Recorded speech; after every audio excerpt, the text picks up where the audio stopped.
Good afternoon sir. Good afternoon सभी लोगों को। Good afternoon. आप लोगों को मेरी आवाज क्लियर आ रही है क्या? Am I audible? Yes sir.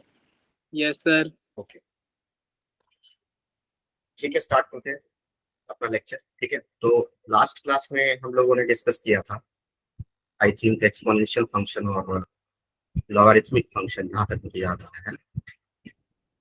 तो मैंने आप लोगों को होमवर्क भी दिया था, तो आप लोगों ने क्वेश्चन सॉल्व किया या नहीं किया?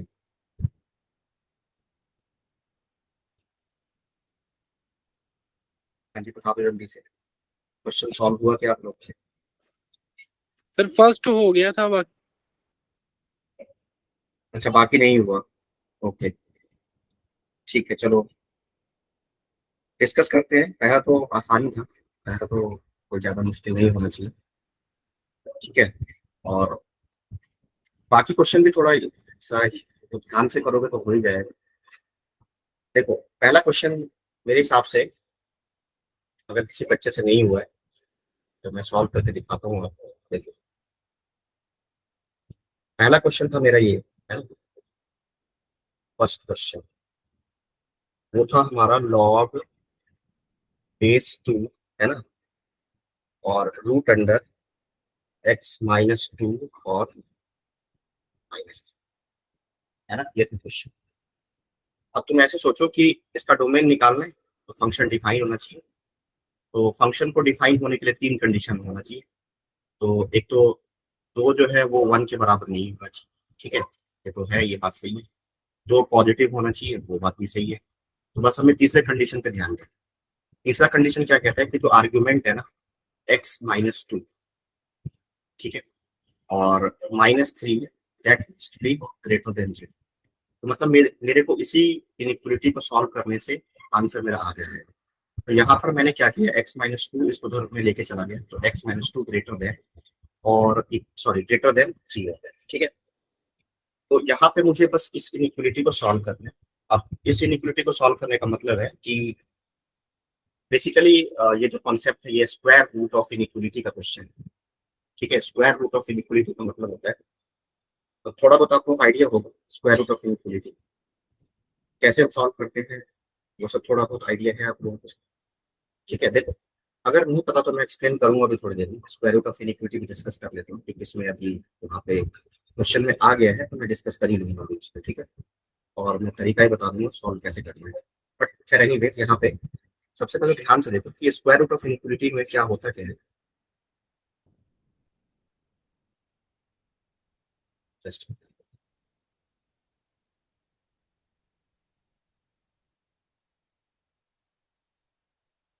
भाई, और मेरी आवाज आ रही है? Yes sir. ओके, थोड़ा सा नेटवर्क में इशू था। जस्ट देखो, yes sir.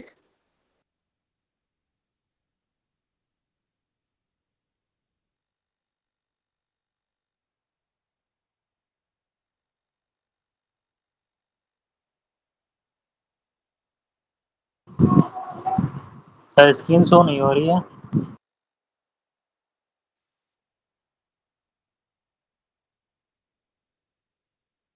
M I audible? Yes sir. Okay, ठीक ठीक, ओके।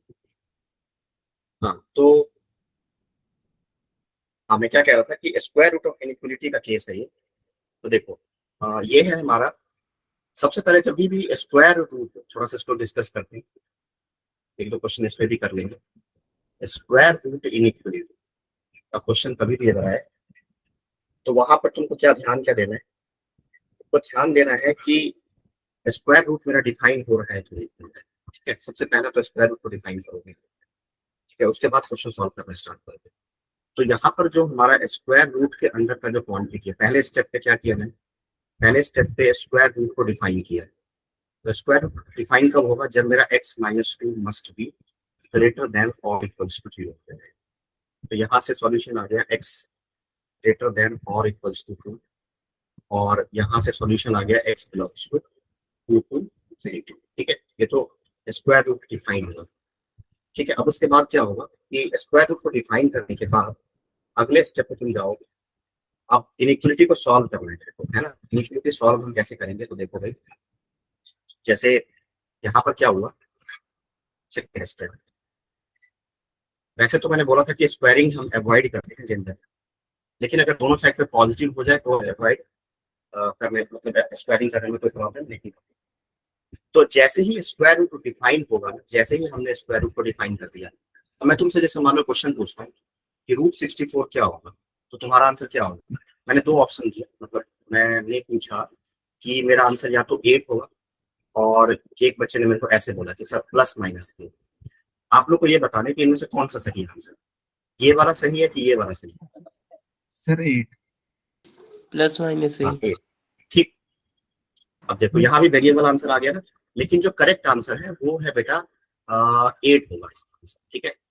इसका आंसर जो करेक्ट है वो 8 है।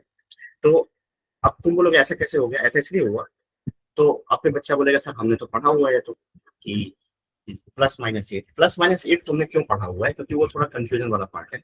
देखो इसलिए मैं एक्सप्लेन करता हूँ। जैसे मान लो हमने 10th क्लास में ये पढ़ा था x square minus 64 is equal to 0, ठीक है। तो हमने सॉल्व किया इसको, तो टीचर ने हमें सिखाया कि एक्स स्क्वायर बराबर 64 को उधर लेकर चले जाए, तो यहाँ पे x बराबर हो गया प्लस माइनस रूट 64, ऐसे उसने बोल दिया। तो x का वैल्यू प्लस माइनस ये 8 हो। तो बच्चों को क्या लगता है कि रूट 64 का वैल्यू प्लस माइनस 8 है, बट ये जो प्लस माइनस है वो इसलिए आ रहा है कि वो x का वैल्यू है, क्योंकि यहाँ पर हम इक्वेशन को सॉल्व कर रहे हैं। अगर मैं इस इक्वेशन में x के ऊपर प्लस 8 रखूंगा तो भी सेटिस्फाई करेगा, इस इक्वेशन में x के ऊपर माइनस 8 रखूंगा तो भी सेटिस्फाई करेगा। इसलिए कंफ्यूजन यहाँ से क्रिएट होता है। बट बेसिकली हो क्यों रहा है ऐसा, क्योंकि उसको हमने फैक्टराइज किया, तो x प्लस 8 x माइनस 8 बराबर 0, तो x का वैल्यू यहाँ से प्लस 8 भी आएगा और माइनस 8 भी आएगा। बट इसका ये मतलब नहीं हुआ कि रूट 64 का वैल्यू जो है वो 8 प्लस माइनस 8 है, ये गलत है। समझ में आ रहा? रूट 64 तो अभी भी 8 है, रूट 64 का वैल्यू तो अभी भी 8 है। ये प्लस माइनस किसकी वजह से आया, इस x की वजह से आया। तो इसलिए मैंने तुमको बोला कि कभी भी कोई क्वांटिटी है, मान लो रियल नंबर हम पढ़ रहे हैं, जैसे मान लो स्क्वायर रूट के अंडर का क्वांटिटी मान लो a है, तो सबसे पहले तो a डिफाइंड होगा, मतलब ये square root will be defined, this quantity will be defined. दो बातें ध्यान दें, विल बी डिफाइंड। अगर मान लिया कि a मेरा ग्रेटर देन और इक्वल्स टू 0, एक तो पहला ये याद रखना। और अगर मान लिया कि ये डिफाइन हो गया, मान लो इसका वैल्यू लैम्डा के बराबर आ गया, तो ये लैम्डा जो क्वांटिटी होगा वो भी नॉन नेगेटिव क्वांटिटी। समझ में आ रहा है क्या, मतलब ये कभी नेगेटिव नहीं हो। इसका मतलब कि कभी भी तो कोई तुमसे अगर पूछे कि रूट 64 क्या होगा आंसर, तो तुम बोलना 8 होगा, इसको प्लस माइनस 8 नहीं बोलेंगे। ठीक है, समझ में आया क्या। ठीक है, ये सब बहुत बहुत कंफ्यूजन होता है बच्चों में। फिर कुछ बच्चे ये भी गलती करते हैं कि रूट अंडर एक्स स्क्वायर बराबर क्या, हमें क्लास में पूछता हूँ बच्चों से क्या होगा इसका आंसर। आप लोग के हिसाब से क्या होना चाहिए answer, root under x square कितना होगा आंसर, बताओ भाई।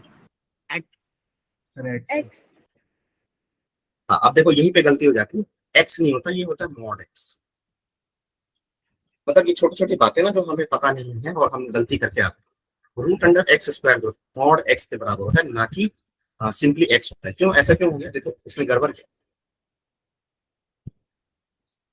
देखो जैसे तुम ऐसा सोचो, चलो मैं इसको प्रूफ करके दिखा देता हूँ। मान लो कि अभी किसी बच्चे ने मान लो ऐसे लिखा रूट अंडर एक्स स्क्वायर का वैल्यू उसने एक्स बोल दिया, तो उसको समझाने के लिए मैं क्या बोलूंगा कि मान लो केस हुआ, मैंने क्या किया, एक्स का वैल्यू मान लो लेट से 6 ले दिया, ठीक है। तो मेरा लेफ्ट हैंड साइड जो होगा, लेफ्ट हैंड साइड है मेरा ये रूट अंडर एक्स स्क्वायर, ठीक है। तो रूट अंडर एक्स स्क्वायर का वैल्यू वो क्या लेगा, रूट 6 का स्क्वायर कर देगा, रूट 6 का square is 36 and that is 6 होता है, ठीक है। यहाँ तक तो कोई दिक्कत नहीं। अब आरएचएस हमारा एक्स के बराबर है, मतलब ये एलएचएस है, ये वाला पार्ट एलएचएस है और ये वाला पार्ट जो है वो आरएचएस है। तो यहाँ पे एक्स है और एक्स हमने 6 लिया हुआ है, तो यहाँ पर इस केस में हमारा एलएचएस और आरएचएस बराबर हो गया, ठीक है। यहाँ तक कोई दिक्कत नहीं। चलो अब उसको मैं क्या बोलूंगा, देखो भाई यहाँ पे केस 2 मैंने क्या किया, एक्स का वैल्यू -6 ले दिया, ठीक है। अब हमारा एलएचएस क्या होगा, अब हमारा एलएचएस होगा रूट अंडर -6 का होल स्क्वायर, ठीक है। तो ये 36 हो गया और रूट 36 6 के बराबर है, और आरएचएस जो है वो हमारा एक्स के बराबर है, बट एक्स तो -6 है। तो तुमने यहाँ पर देखा कि हमारा 6 और -6 तो बराबर होता नहीं है, इसका मतलब ये केस फेल कर गया। तो अगर किसी ने √x² बराबर x लिया है तो ये गड़बड़ है, बहुत गड़बड़ है। इसका मतलब मैथमेटिकली करेक्ट रहने के लिए हमें क्या लिखना पड़ेगा, √x² बराबर मॉड x लिखना पड़ेगा। अब मॉड लगाने से क्या होगा कि तुम्हारा +6 आया तो भी काम करेगा, -6 आया तो भी काम करेगा, तो this is the correct answer. ठीक है, तो ये सब याद करिए अच्छे से। हाँ, तो मैं क्या कह रहा था कि कोई तुमसे पूछेगा कि √64 क्या होगा तो आंसर बोलोगे 8, ना कि +9। सेम से अगर मैं तुमसे पूछता हूँ कि 144 क्या होगा आंसर, तो 12 बोलूंगा, +-12 नहीं बोलूंगा। ठीक है, ये सब सारी बातें याद करनी है। ओके, अब यहाँ पे आ जाओ, जो पीछे गए। तो यहाँ पे क्या हो रहा है कि अब ये क्वांटिटी जो है, अगर मैंने इसको डिफाइन कर दिया, मतलब x - 2 को greater than or equal to 0 कर दिया, तो उस केस में क्या होगा कि मेरा ये क्वांटिटी अब ये नॉन नेगेटिव क्वांटिटी, मतलब इसको मैं पॉजिटिव मान के चलूं। ठीक है, नॉन नेगेटिव को मैं मतलब वैसे तो नॉन नेगेटिव इसलिए यूज करते हैं क्योंकि 0 is neither positive not negative, but तुम रफली उसको पॉजिटिव मान के चलो। ठीक है, तो ये पॉजिटिव है, ये भी पॉजिटिव है, तो अगर दोनों साइड पे पॉजिटिव है तो स्क्वायरिंग करने में कोई प्रॉब्लम नहीं है, इसलिए स्क्वायरिंग करना अलाउ है। सेकंड स्टेप पे क्या किया, स्क्वायरिंग कर दिया। ठीक है, तो यहाँ से स्क्वायरिंग किया तो x - 2 क्या हो गया, ग्रेटर देन 9 हो गया। ठीक है, कल सॉरी यहाँ पे इक्वलिटी नहीं, यहाँ पे ये हो गया, तो यहाँ से इस 2 को उधर लेके चले गए, तो ये हो गया तुम्हारा 9 और 2 11। तो यहाँ से x belongs to open bracket, ठीक है, 11 टू इंफिनिटी हो गया। अब क्वेश्चन मेरा ये है कि ये करेक्ट आंसर है कि ये करेक्ट आंसर है, दोनों में से कौन सा सही आंसर है? मतलब इस इनइक्वालिटी को हम सॉल्व कर रहे हैं, तो इस इनइक्वालिटी को सॉल्व करने के बाद मेरा आंसर कौन सा करेक्ट है, 2 टू इंफिनिटी वाला करेक्ट है कि 11 टू इंफिनिटी वाला करेक्ट है? वो कौन डिसाइड करेगा? तो वो डिसाइड करेगा ये वाली बात। देखो, अभी तुमको क्या बताया था कि यहाँ पर ये जो हम इक्वलिटी सॉल्व कर रहे हैं, वो सारी बातें कहाँ से कहानी उठा कहाँ से, कि स्क्वायर रूट डिफाइन होना चाहिए। अगर मान लो स्क्वायर रूट डिफाइन ही नहीं होता तो क्या मैं इस इनइक्वालिटी को सॉल्व करने की जरूरत पड़ती क्या है? बिल्कुल।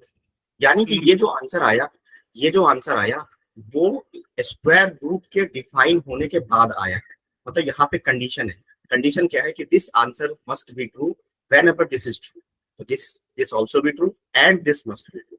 यहाँ पे एंड आएगा, एंड का मतलब होता है इंटरसेक्शन। यानी कि जो फाइनल आंसर में क्या करोगे, तुम क्या करोगे, जो स्क्वायर रूट को डिफाइन करने वाला कंडीशन है और जो इनइक्वालिटी को सॉल्व करने वाला कंडीशन है, दोनों का इंटरसेक्शन ले लोगे। तो इंटरसेक्शन ले लोगे, तो ये रहा तुम्हारा 2 और ये रहा तुम्हारा 11। तो यहाँ से एक कह रहा है कि 2 से इंफिनिटी चले जाओ और दूसरा कह रहा है कि 11 से इंफिनिटी चले जाओ। तो दोनों में कॉमन पार्ट कितना है? कॉमन पार्ट आ गया 11 टू इंफिनिटी, इसीलिए हाँ 11 टू इंफिनिटी। तो ये हमारा करेक्ट आंसर, इस इनइक्वालिटी सही है। तो मतलब मेरे कहने का मतलब ये हुआ कि तुम जब भी कभी भी स्क्वायर रूट इनइक्वालिटी क्वेश्चन अगर आए तो उसमें तुम 2 बातों का ध्यान रखोगे। पहला क्या ध्यान रखोगे कि यहाँ पे पहले स्क्वायर रूट को डिफाइन करोगे, ठीक है, डिफाइन करते उसके बाद डिफाइन करने के बाद सेकेंड स्टेप पे इनइक्वालिटी सॉल्व करोगे। उसके बाद सॉल्यूशन जो आएगा उसका जिस कंडीशन से हमारा स्क्वायर रूट इनइक्वालिटी डिफाइन हुआ था उस कंडीशन के साथ इंटरसेक्शन लेकर के आंसर बता दोगे, तो गलती कभी नहीं होगी। ठीक है, बिल्कुल करेक्ट आंसर है। और तुमने अगर इस बात का ध्यान नहीं रखा तो गलती करते आओगे, 100% करते आओगे। हाँ, तो फाइनली हम इस लॉन्ग वाले क्वेश्चन को सॉल्व कर रहे थे, तो बस हो गया क्वेश्चन सॉल्व। ये कंडीशन अपने आप सेटिस्फाई हो रहा है, ये कंडीशन अपने आप सेटिस्फाई हो रहा है और इस कंडीशन का सॉल्यूशन ये आ गया। यानी कि इस पूरे इंटायर क्वेश्चन का आंसर, मतलब इस फंक्शन का डोमेन कितना हो जाएगा, 11 टू इंफिनिटी। ठीक है, समझ में आया क्या? हाँ जी बोलो, किसी बच्चे को कुछ डाउट है तो पूछना है कुछ? ठीक है, ओके। हाँ, तो स्क्वायर रूट ऑफ इनइक्वालिटी में, हाँ जी बोलो। नहीं है डाउट। ओके, ठीक है। हाँ, अब स्क्वायर रूट ऑफ इनइक्वालिटी में चलो एक टाइप का क्वेश्चन और डिस्कस कर ही लेते हैं। जब ये बात चल गई है तो यहाँ पे डिस्कस हम कर ही लेते हैं। जैसे मान लो अभी यहाँ पर भी, जैसे मान लो मैं तुमसे ये क्वेश्चन पूछूं, √x - 2 ग्रेटर देन -3। ठीक है, तुम क्या करोगे कि पहले इसको डिफाइन करोगे, तो x बिलोंग्स टू हो जाएगा 2 to infinity। ठीक है, उसके बाद अगर ये डिफाइन हो गया तो ये क्वांटिटी जो रहेगा ये हमेशा पॉजिटिव रहेगा। ठीक है, और ये नेगेटिव क्वांटिटी है, तो पॉजिटिव ग्रेटर देन और इक्वल्स टू नेगेटिव, तो ये हमेशा ट्रू होता है। तो इसका सोल्यूशन हो जाएगा x बिलोंग्स टू r।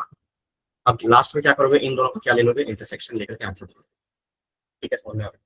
तो हमारा आंसर वैसे तो 2 से इन्फिनिटी आ जाएगा और वही हमारा करेक्ट आंसर है। तो यहाँ कोई दिक्कत नहीं है, मतलब जब दोनों मतलब एक साइड पे पॉजिटिव है और एक साइड पे नेगेटिव है तो टेंशन लेने की जरूरत नहीं। सेकंड वाला केस, जैसे मान लो मैंने क्वेश्चन पूछा कि x - 2 लेस देन और इक्वल्स टू -3, तो यहाँ भी टेंशन लेने की जरूरत नहीं है। तो यहाँ पे क्या हो गया कि पहले डिफाइन किया इसको, तो x belongs to 2 to infinity हो गया। ठीक है, और यहाँ पे तुम देख रहे हो कि पॉजिटिव क्वांटिटी जो है वो नेगेटिव से छोटा है, तो पॉसिबल ही नहीं है। तो यहाँ से सॉल्यूशन क्या आएगा, x बिलोंग्स टू 5। अब इन दोनों को क्या लोगे, इंटरसेक्शन। इसका मतलब है कि ये जो इसका कोई सॉल्यूशन नहीं है, it has no solution, it is a solution 2 to infinity। ठीक है, तो दोनों में अंतर है। तो स्क्वायर रूट के साथ अगर नेगेटिव क्वांटिटी का इनइक्वालिटी इन्वॉल्व है तो टेंशन लेने की जरूरत नहीं है। सॉल्व करना कब मेरे को पड़ेगा, जैसे अभी इस क्वेश्चन किया था मैंने, जब दोनों साइड पे पॉजिटिव हो जाए।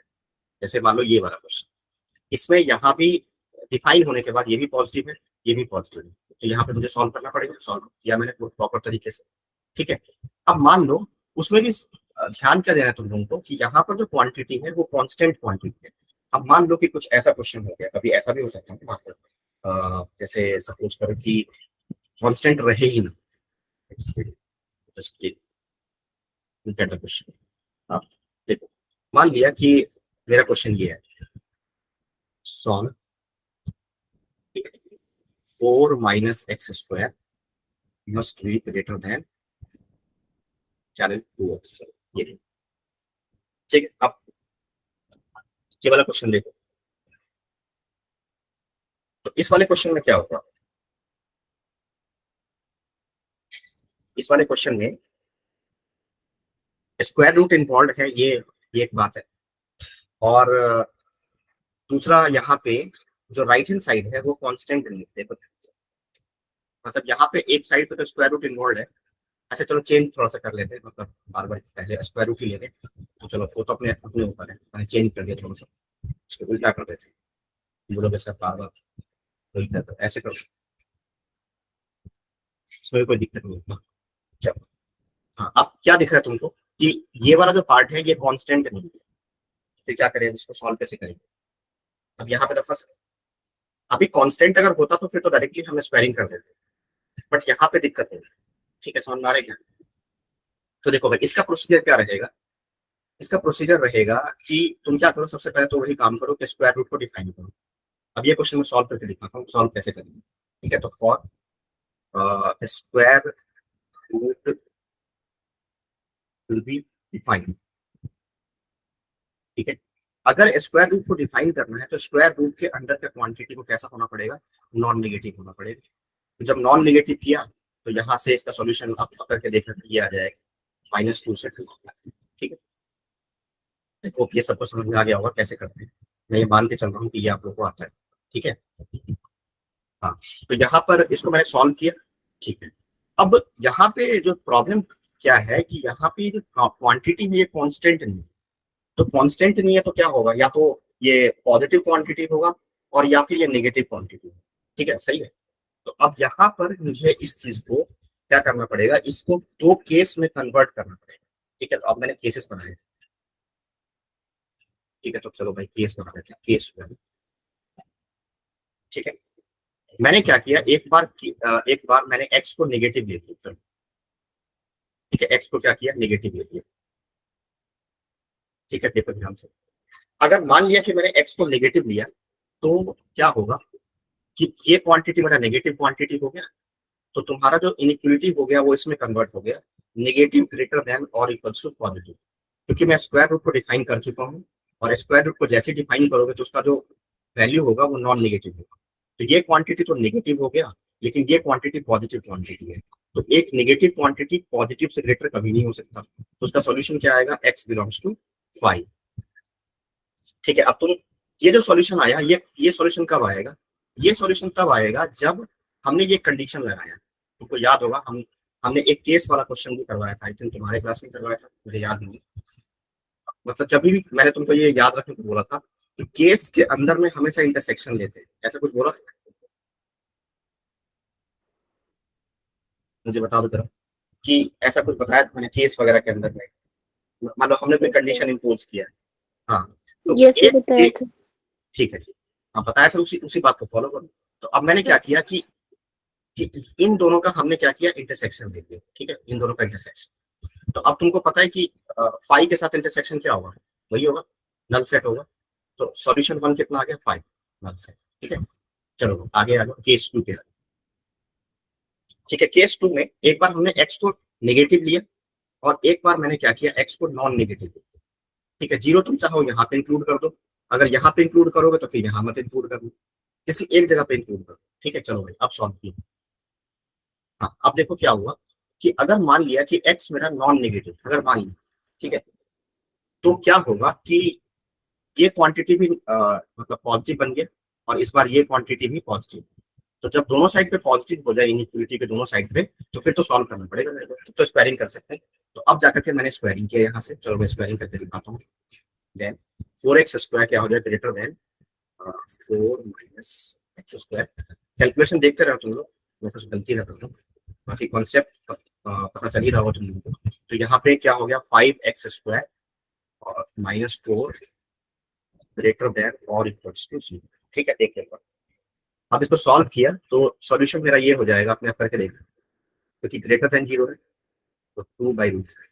सॉल्यूशन मेरा होगा ये माइनस इंफिनिटी से -2/√5 यूनियन 2/√5 से इन्फिनिट।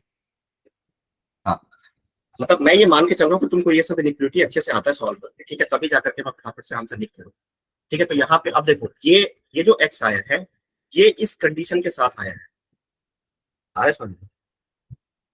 मतलब यहाँ पे कहने का मेरा पर्पस ये है कि ये कंडीशन में अगर लगाता ही नहीं तो ये मेरा आंसर आता ही नहीं। तो इसका मतलब कि मुझे लास्ट में सॉल्यूशन 2 के लिए S1 तो मैं निकाल चुका हूँ, सॉल्यूशन 2 के लिए क्या करना पड़ेगा, अगेन यहाँ पे इन दोनों के बीच में क्या लेना पड़ेगा, इन दोनों के बीच में ध्यान से फॉलो करना है बिल्कुल अच्छे से, इन दोनों के बीच में इंटरसेक्शन है। ठीक है, इंटरसेक्शन ले लो, चलो भाई यहाँ पे लेके दिखाता हूँ।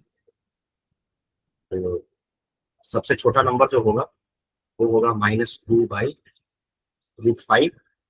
ठीक है जी, और फिर उसका नंबर होगा 0 का नंबर होगा यहाँ पे, क्योंकि एक सेट है 0 से इंफिनिटी और दूसरा इसी का ब्रांच है 2/√5 से इंफिनिटी। ठीक है, तो चलो मैंने बना दिया।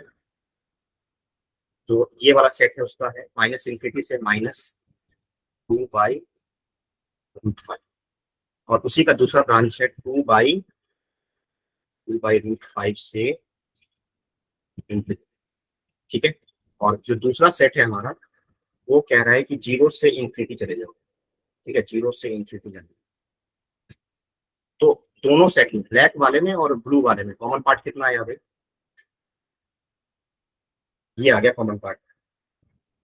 आ रहे समझ में? Yes sir. तो यहाँ से हाँ, तो यहाँ से सॉल्यूशन 2 कितना आया, सॉल्यूशन 2 आ गया तुम्हारा 2/√5 से इंफिनिटी। ठीक है, ध्यान से देखो। हाँ ठीक है, यहाँ तक समझ आए। अब तुमको मैंने बताया था फिर कि पहले केस को सॉल्व किया, वहां से सॉल्यूशन वाला कुछ ना कुछ आ जाएगा। यहाँ तो हमारी किस्मत अच्छी थी, यहाँ पे 5 आ गया आंसर। बाकी हर केस में ऐसा नहीं होगा, ये तो मैं रैंडमली कोई ऐसा क्वेश्चन सोच लिया इसके हिसाब से मैंने, क्योंकि मुझे सॉल्व करके डेमोन्स्ट्रेट करके दिखाना था, इसलिए यहाँ पे हमारी किस्मत अच्छी थी कि एक सॉल्यूशन 1 5 आ गया। बट हर केस में ऐसा नहीं है, किसी केस में ऐसा हो सकता है कि सॉल्यूशन 1 भी कुछ आ जाए और सॉल्यूशन 2 तो तुम्हारा आ ही रहा है। लास्ट में क्या करते थे कि केस 1 एक केस के अंदर में इंटरसेक्शन और 2 केस के बीच में यूनियन लेते थे, याद करो तुमको मैंने बताया था। तो इसीलिए जब मैं इन दोनों केस का कंबाइंड सॉल्यूशन लिखूंगा, कंबाइंड सॉल्यूशन, तो वो हो जाएगा मेरा S1 यूनियन S2। अब S1 के साथ यूनियन, अब 5 के साथ यूनियन लेना है, 5 मतलब नल सेट, यूनियन का मतलब एडिशन होता है, तो नल सेट मतलब 0, तो 0 + 5 वही सेट रह जाएगा। तो S1 यूनियन S2 क्या हो जाएगा, वो हमारा हो जाएगा 2/√5 से इंफिनिटी। अब तुम मेरे को बताओ, तुम लोग बताओगे क्या ये सही आंसर है क्या इस इनइक्वालिटी का? हम क्वेश्चन तो ये वाला सॉल्व कर, ये वाला सॉल्व कर रहे थे, ये वाला क्या इस क्वेश्चन का आंसर ये आया क्या? ये या अभी भी कुछ गड़बड़ है? ये तुम लोग बताओगे।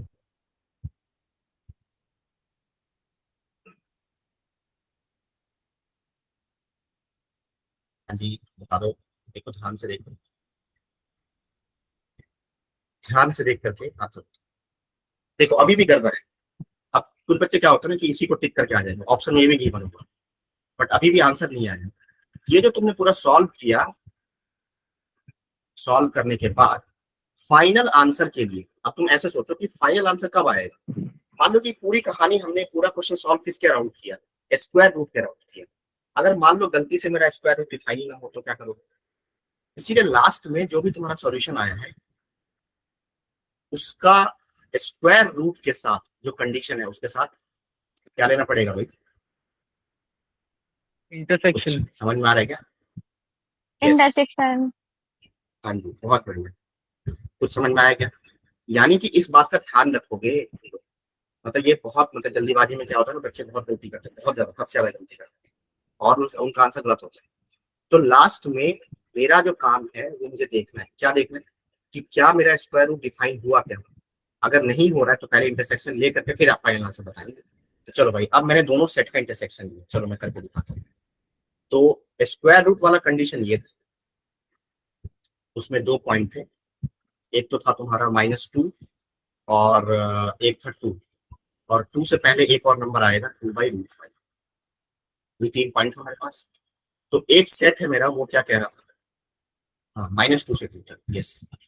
तो ये रहा मेरा -2, ठीक है, -2 से लेकर के 2 तक, ठीक है। और जो दूसरा सेट है मेरा वो है 2/√5 से इंफिनिटी तक। 2/√5 से इंफिनिटी चले गया, ठीक है। अब तुम बताओ कि ब्लैक वाले में और ब्लू वाले में कॉमन पार्ट कितना आ रहा है? तो ऑफ कोर्स इतना ही पार्ट कॉमन आया। तो इसीलिए जो हमारा जो रिक्वायर्ड आंसर होगा इस क्वेश्चन का वो ये होगा 2/√5 से लेकर के 2 तक। यही हमारा सही आंसर है। लापरवाही का नतीजा। अगर हम ये बात का ध्यान नहीं रखते तो हमारे ऑप्शन में ये भी था, हम इसको टिक करके आते हैं और वो हमारा आंसर गलत होता। जबकि करेक्ट आंसर क्या है? करेक्ट आंसर ये है 2/√5 से लेकर के 2। सही, ओके। अब देखो ये तो पूरा मैंने प्रोसीजर बताया। अब इसी क्वेश्चन को मैं तो चलो एक और तरीके से करके दिखा, ठीक है। इसी क्वेश्चन को करने का तरीका है हमारा, मैं बार बार आपको कल भी मैं बोल रहा था ग्राफ अगर अच्छे से याद कर रखा लगाओ, ग्राफ अगर अच्छे से याद करो, ठीक है। अब मैं क्या करता हूँ, एक और तरीका तुमको बता देता हूँ उसी क्वेश्चन को सॉल्व करने का। देखो नेक्स्ट पेज पे चलते हैं, ठीक है। देखो हमारा क्वेश्चन ये था 2x ग्रेटर देन और इक्वल्स टू √4 - x², ठीक है, ये था क्वेश्चन। और देखो कभी भी अगर मान लो हमारे पास ग्राफ वगैरह मुझे अगर आता है और मतलब बहुत कॉम्प्लिकेटेड फंक्शन नहीं दिया हुआ है, बहुत सिंपल सा फंक्शन दिया होगा जैसा ग्राफ वगैरह मैं बना सकता हूँ, तो मेरा काम बहुत आसान हो जाता है। कैसे? देखो कभी भी अगर मान लो तुमको इस तरह का इनइक्वालिटी दिख जाए, इस तरह का, जैसे ये एक इनइक्वालिटी है, तो मैंने क्या किया, मैं इसको f(x) बोल देता हूँ, f(x) एक फंक्शन, इसको मैं g(x) बोल देता हूँ, ठीक है।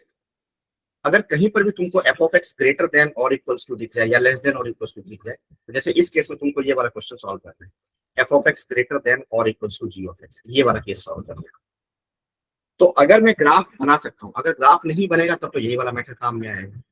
मान लो मैं ग्राफ नहीं बना पा रहा हूँ तब तो मुझे एनालिटिकली सॉल्व करना पड़ेगा, इतना पूरा प्रोसीजर करके सॉल्व करना पड़ेगा।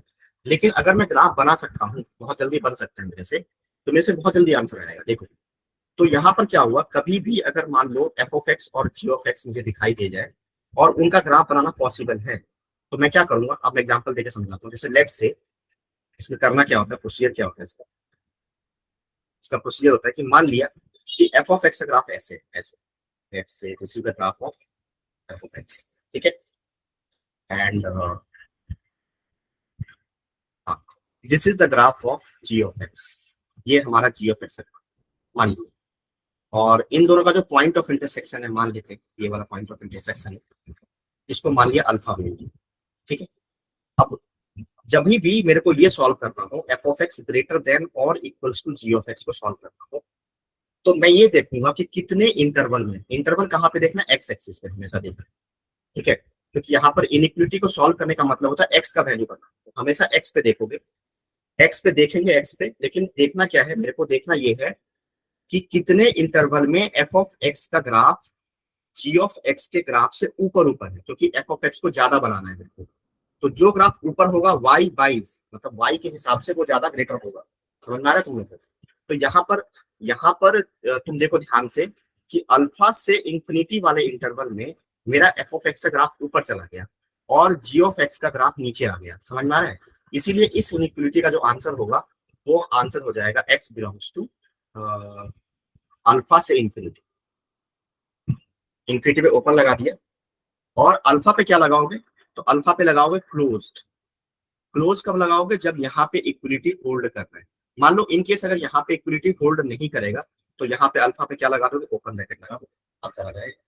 अब इसी का उल्टा केस, अगर मान लो मैं तुमसे ये पूछूं कि f of x less than equals to ji of x, इसका सॉल्यूशन देख के बताओ, इस ग्राफ को देख के बताओ, तो तुम क्या बोलते हैं आंसर?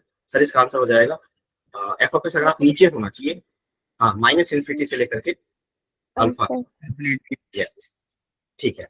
तो अब देखो ये मेरा प्रोसीजर हुआ, ये मेरा लाइन ऑफ थिंकिंग हुई कि कभी भी अगर मान लो, मतलब कभी भी अगर मैं ग्राफ अगर ड्रॉ कर पा रहा हूँ, और ग्राफ अगर ड्रॉ करने के लिए मुझे मतलब एक तो कैलकुलस का अच्छे से पता होना चाहिए, फंक्शन चैप्टर पे खूब स्ट्रेस देना चाहिए, जितना टाइम लगा सकते हो लगाओ, क्योंकि बिना फंक्शन अच्छे से किए बाकी कैलकुलस में तुम कभी भी कंफर्टेबल फील नहीं करोगे।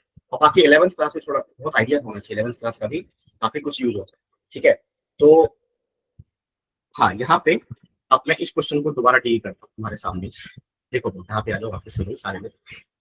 ये क्वेश्चन मेरा ये था, f of x greater than g of x. ठीक है, तो इसको मैंने बोला y बराबर एफ ऑफ एक्स, यानी कि मेरा इक्वेशन है y बराबर 2x। ठीक है, और ये है मेरा y बराबर √4 माइनस एक्स स्क्वायर। ठीक है, अब तुम बताओ कि ये किस तरह का ग्राफ है। ये तो सबको पता होगा, सब बच्चों को पता होगा, it is the graph of straight line passing through the origin, y बराबर mx। याद करो 11th क्लास का फैक्ट याद करो। अच्छा, फिर मैं तुमसे अगला क्वेश्चन पूछ रहा हूँ कि अच्छा बच्चों ये बताओ ये किस टाइप का फंक्शन है, इसका ग्राफ कैसा बनेगा, y बराबर √4 माइनस एक्स स्क्वायर, ग्राफ कैसा बनेगा। तो तुम बोलोगे सर हमें तो आता नहीं ग्राफ, ग्राफ हमने सीखा नहीं है। मैं बोलूंगा तुमने सीखा हुआ है, ध्यान से देखो, यहाँ पे फोकस करो। चलो मैंने क्या क्या स्क्वायरिंग कर दिया है, वाई स्क्वायर बराबर हो गया 4 माइनस एक्स स्क्वायर, इसको जब ट्रांसफर किया तो x square plus y square बराबर 4।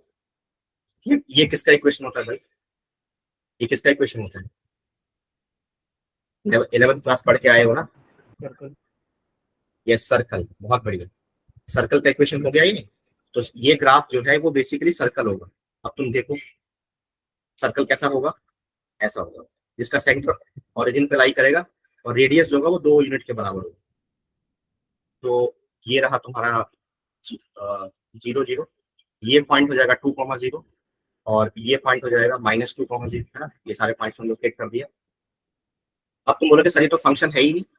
हाँ, तो ये बात बिल्कुल ठीक है, फंक्शन नहीं है, क्योंकि फंक्शन होने के लिए एक वर्टिकल लाइन टेस्ट तुम लोगों ने शायद पढ़ा होगा। तो मैं ये मान के चल रहा हूँ क्योंकि फंक्शन में अगर मान लो मैंने एक वर्टिकल लाइन खींचा और अगर उस वर्टिकल लाइन ने ग्राफ को एक से ज्यादा पॉइंट पे कट कर दिया, मतलब इस केस में, तो ये जो हमारा ये फंक्शन नहीं है, ये फंक्शन का ग्राफ नहीं है। बट खैर एनीवे, यहाँ पर तो फंक्शन मैं बोल रहा हूँ बार बार, क्यों बोल रहा हूँ, क्योंकि यहाँ पर तुम ध्यान से देखो, ये तो ग्राफ बनाने के लिए हेल्प लिया मैंने इस इक्वेशन का, बट एक्चुअल में जो मेरा फंक्शन गिवन था वो ये गिवन था, y बराबर √4 माइनस एक्स स्क्वायर। अब तुम जरा इस इक्वेशन पर, इस इक्वेशन में मैंने क्या किया, y स्क्वायर बराबर 4 माइनस एक्स स्क्वायर किया। अरे समझ, तो यहाँ पर y का 2 वैल्यू आएगा, एक तो प्लस साइन के साथ आएगा और एक नेगेटिव साइन के साथ आएगा, ये हम जानते हैं। क्योंकि मान लो कहीं पर y स्क्वायर बराबर 64 लिखा है, मान लो कहीं पर लिखा है y स्क्वायर बराबर 64, तो इसका मतलब कि y का वैल्यू +8 भी आंसर होगा और -8 भी आंसर होगा। समझ में आ रहा है? तो ये क्वांटिटी जो होगा ये हमेशा पॉजिटिव क्वांटिटी होगा और ये क्वांटिटी हमेशा नेगेटिव क्वांटिटी होगा। तो होता क्या है कि y बराबर जो तुमको यहाँ पे जो फंक्शन दिया हुआ है root under 4 minus x square, इसका मतलब क्या हुआ कि ये पॉजिटिव है हमेशा। तो पॉजिटिव मतलब ये सिर्फ और सिर्फ इस सर्कल के ऊपर वाले हिस्से की बात है। ये वाला जो हिस्सा है this is the graph of y बराबर root under 4 minus x square, ठीक है। और अगर मेरे से कुछ पूछा है कि सर y बराबर माइनस का ग्राफ कहाँ गया, तो माइनस वाला हिस्सा ये। तो ये सारा इंफॉर्मेशन तुम्हें पता होना चाहिए। y बराबर -4 माइनस एक्स स्क्वायर, ये उसका ग्राफ हो गया, ठीक है। तो बस अब मेरा काम खत्म हो गया। चलो मैंने क्या किया, दोनों ग्राफ को एक ही स्केल पे बनाया। एफ ऑफ एक्स का ग्राफ ये रहा, एफ ऑफ एक्स ये रहा और जी ऑफ एक्स ये रहा, दोनों फंक्शन के ग्राफ को बनाया। चलो मैं बना के दिखाता हूँ नेक्स्ट पेज पर। हाँ जी, सारे लोग यहाँ पे ध्यान दो।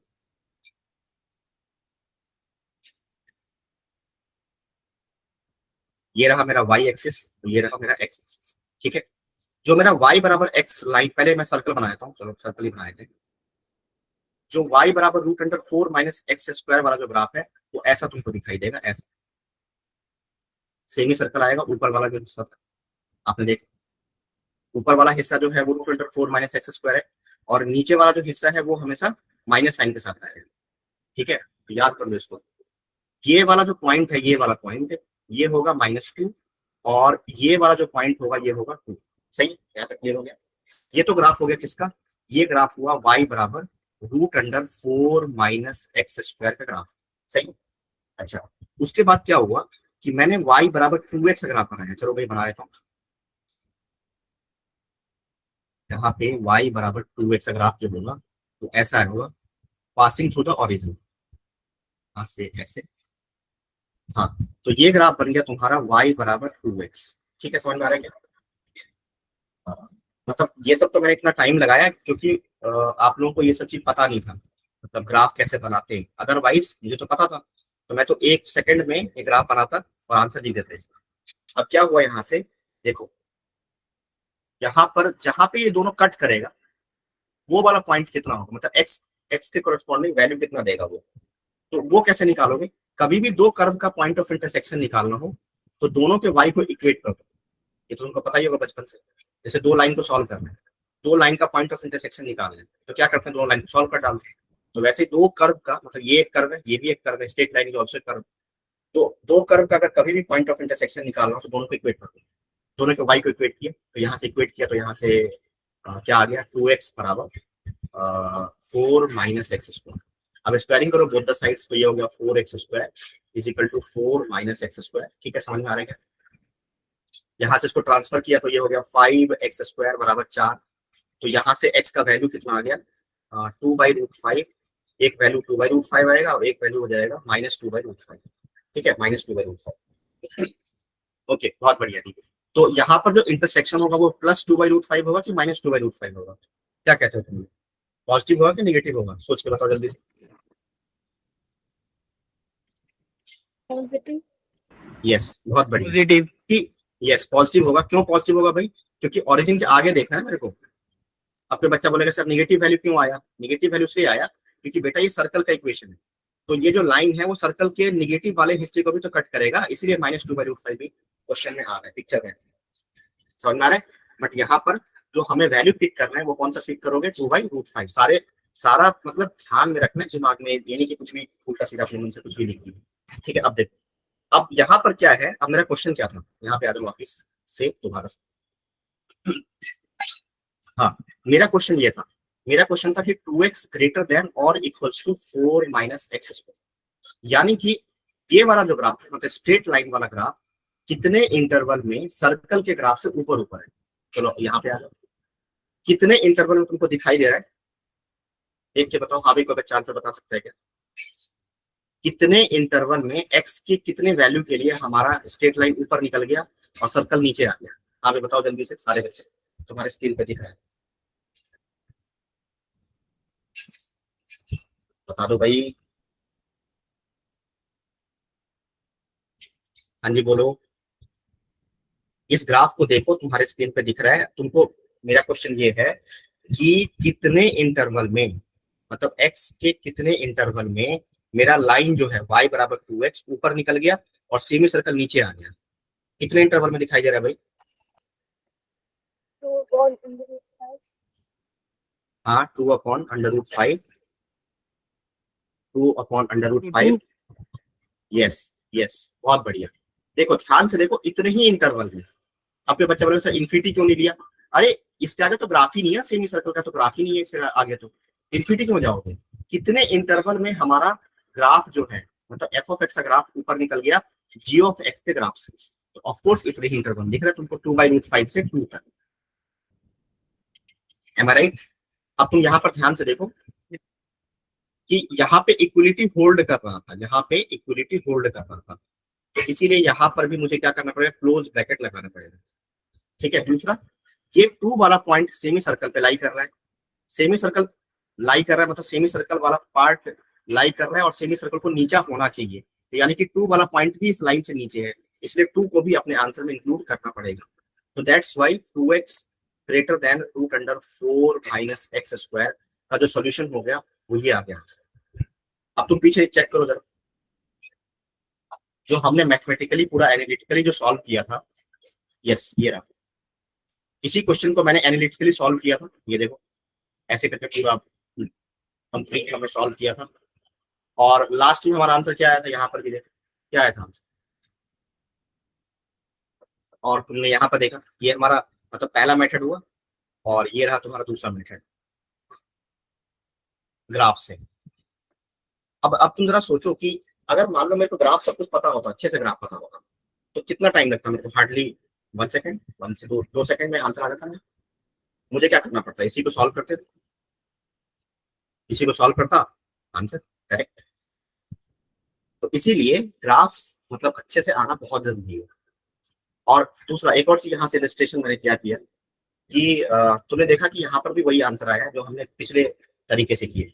यहाँ पर ये हमारा मेथड 1 था, इस क्वेश्चन को सॉल्व करने का तरीका 1,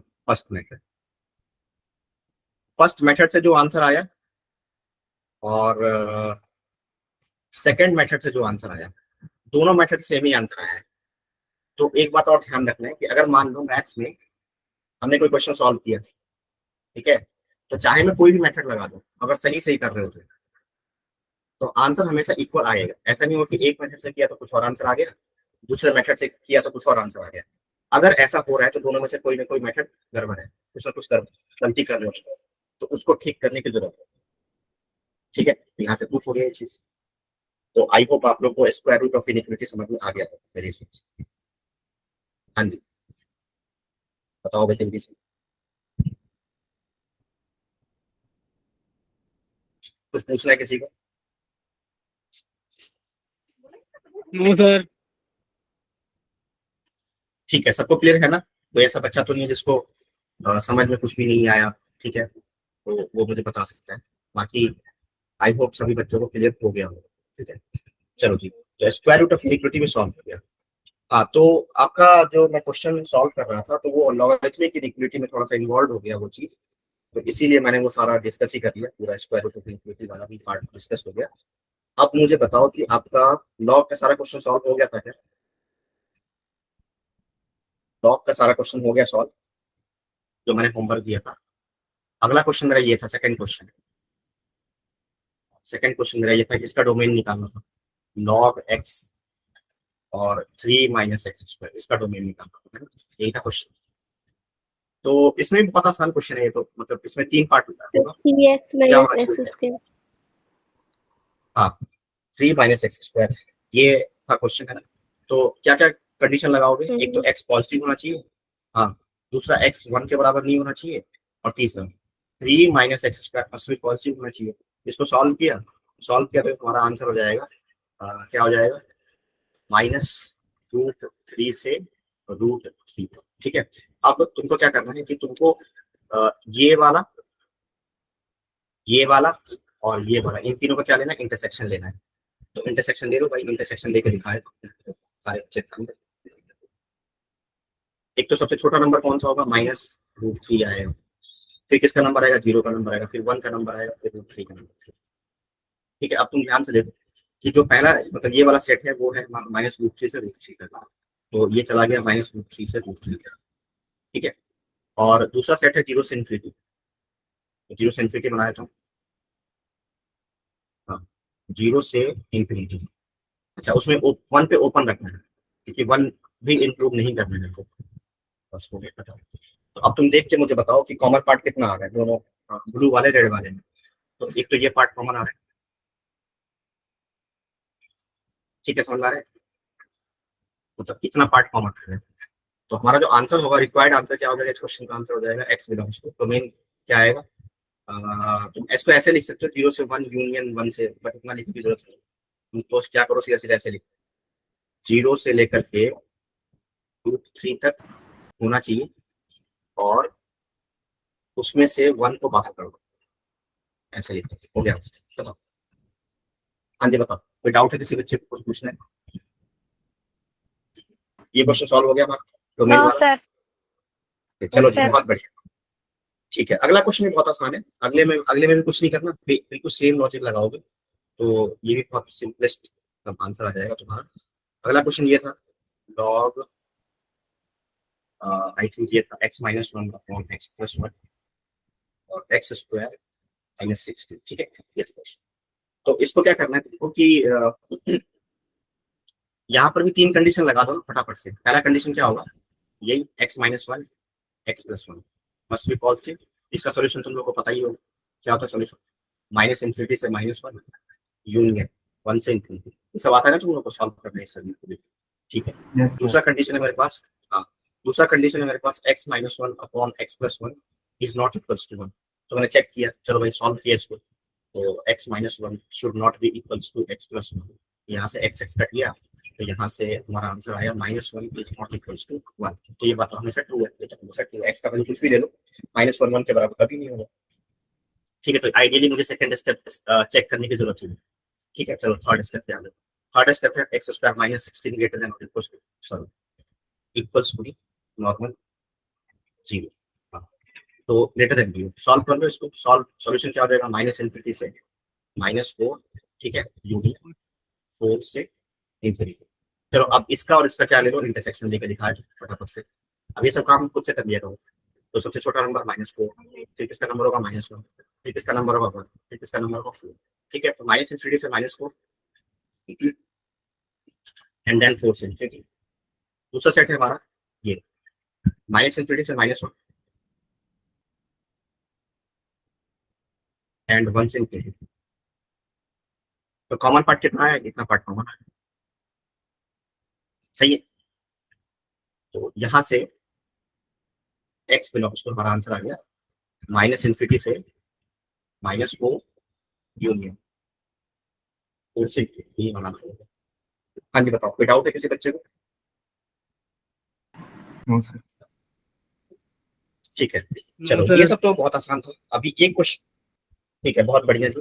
एक और क्वेश्चन बचता है हमारा जो थोड़ा सा ट्रिकी क्वेश्चन था, तो इसको ये कितने बच्चों ने सॉल्व किया? क्वेश्चन मेरा ये था आई थिंक, कि हमें इस फंक्शन का डोमेन निकालना है लॉग x और यहाँ पे 4 - x। ये किसने सॉल्व किया है क्या? ये किसी बच्चे ने सॉल्व किया है क्या? हाँ जी बताओ, कोई बच्चा बता सकता है आंसर? आंसर बता दो या फिर सॉल्व हुआ कि नहीं वो बता दो, या अभी ट्राई करना है तुम लोगों को, तो मैं तुमको 5 मिनट का टाइम दूंगा, तो तुम लोग अभी ट्राई करो, अभी सॉल्व करके दिखाओ, ठीक है। -∞ to -4, नहीं -∞ से -4 कैसे हो जाएगा, ये इतना आसान नहीं है क्वेश्चन, थोड़ा सा ध्यान से देखो इस क्वेश्चन को।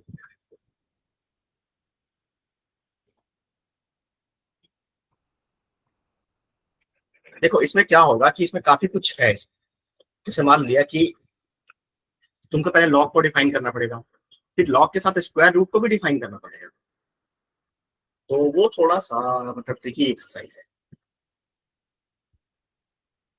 ठीक है। चलो एक बार ट्राई करो, 5 मिनट का टाइम लो, मैं तुमको 5 मिनट का टाइम दे रहा हूँ और सॉल्व करो इसको। करना चाहोगे या मैं ही करवा फटाफट से? देखो यहाँ पे क्या है, देखो यहाँ पे पहले तो लॉग को डिफाइन करो। चलो, for log to be defined, ठीक है, लॉग को डिफाइन कर लेते हैं।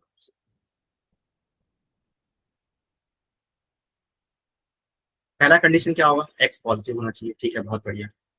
दूसरा कंडीशन एक्स 1 के बराबर नहीं होना चाहिए। तीसरा कंडीशन 4 माइनस एक्स 3 पॉजिटिव होना चाहिए, ठीक है। तो यहां से इन तीनों का इंटरसेक्शन ले लो, तो इसका सोल्यूशन होगा, ये सेट की फॉर्म में कन्वर्ट करोगे तो ये हो जाएगा x belongs to minus infinity से 4, है ना, क्योंकि ये हो जाएगा एक्स लेस देन 4 और ये हो जाएगा ग्रेटर देन 0। तो चलो मैंने बना दिया यहाँ पे, ये हो गया 0, ये वाला पॉइंट हो गया 1 और ये हो गया 4। तो एक सेट तुम्हारा कह रहा है कि माइनस इन्फिनिटी से 4 तक आ जाओ, ठीक है, ये रहा।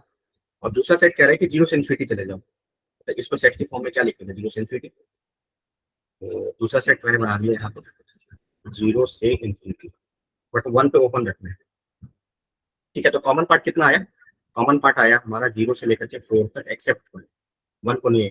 तो लॉग डिफाइन होगा जब मेरा, यहाँ पे लिख लो साइड में कंडीशन कि लॉग डिफाइन होगा जब मेरा एक्स जो होगा वो 0 से लेकर 4 तक होगा और एक्सेप्ट 1 नहीं होना चाहिए, ठीक है। 1 अगर होगा तो गलती हो जाएगा, ठीक है। ओके, यहाँ तक समझ में आया क्या, बोलो भाई, यहाँ तक किसी बच्चे को कोई डाउट है तो कोई, ठीक है। अब ये तो लॉग मैंने डिफाइन किया, ये तो लॉग ही डिफाइन हुआ, इसको यहाँ पे सेव करके रखिए कि आगे चलते इसका यूज हो। अब अगला जो कॉन्सेप्ट है वो स्क्वायर रूट डिफाइन करना है। तो स्क्वायर रूट डिफाइन करने के लिए अब अगला कॉन्सेप्ट है मेरा for square root to be defined, ठीक है।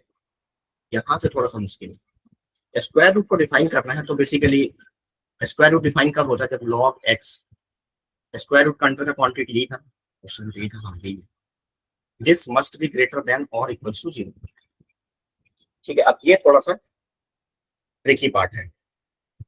अब तुम मुझे बताओ कि इस वाले इनइक्वालिटी को कैसे सॉल्व करें, क्योंकि यहाँ तो बहुत दिक्कत है, बहुत बड़ा।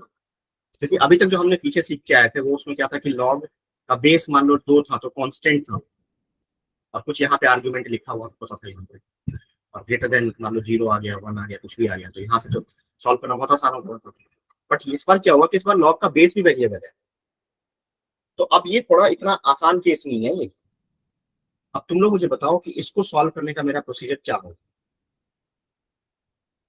तुम लोग क्या करो, तुम लोग इसी को सॉल्व करके दिखाओ। चलो मैं तुमको 2 मिनट का टाइम दे रहा हूँ, सॉल्व करो जल्दी से फटाफट, सारे बच्चे स्टार्ट हो जाओ।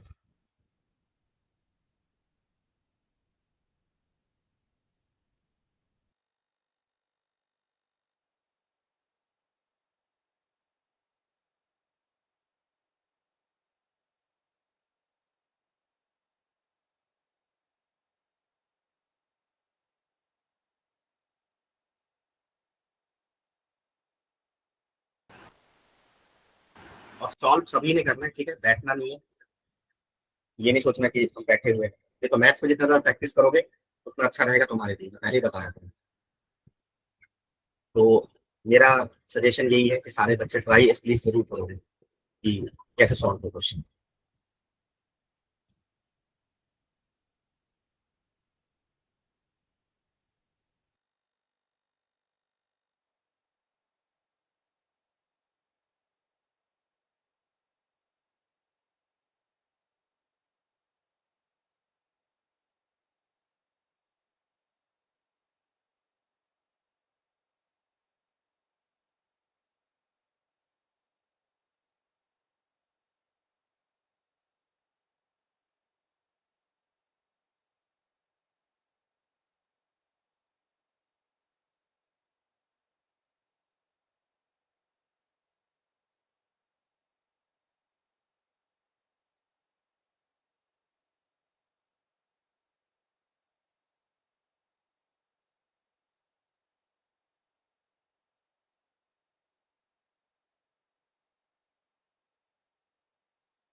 हाँ जी, हो रहा है कुछ।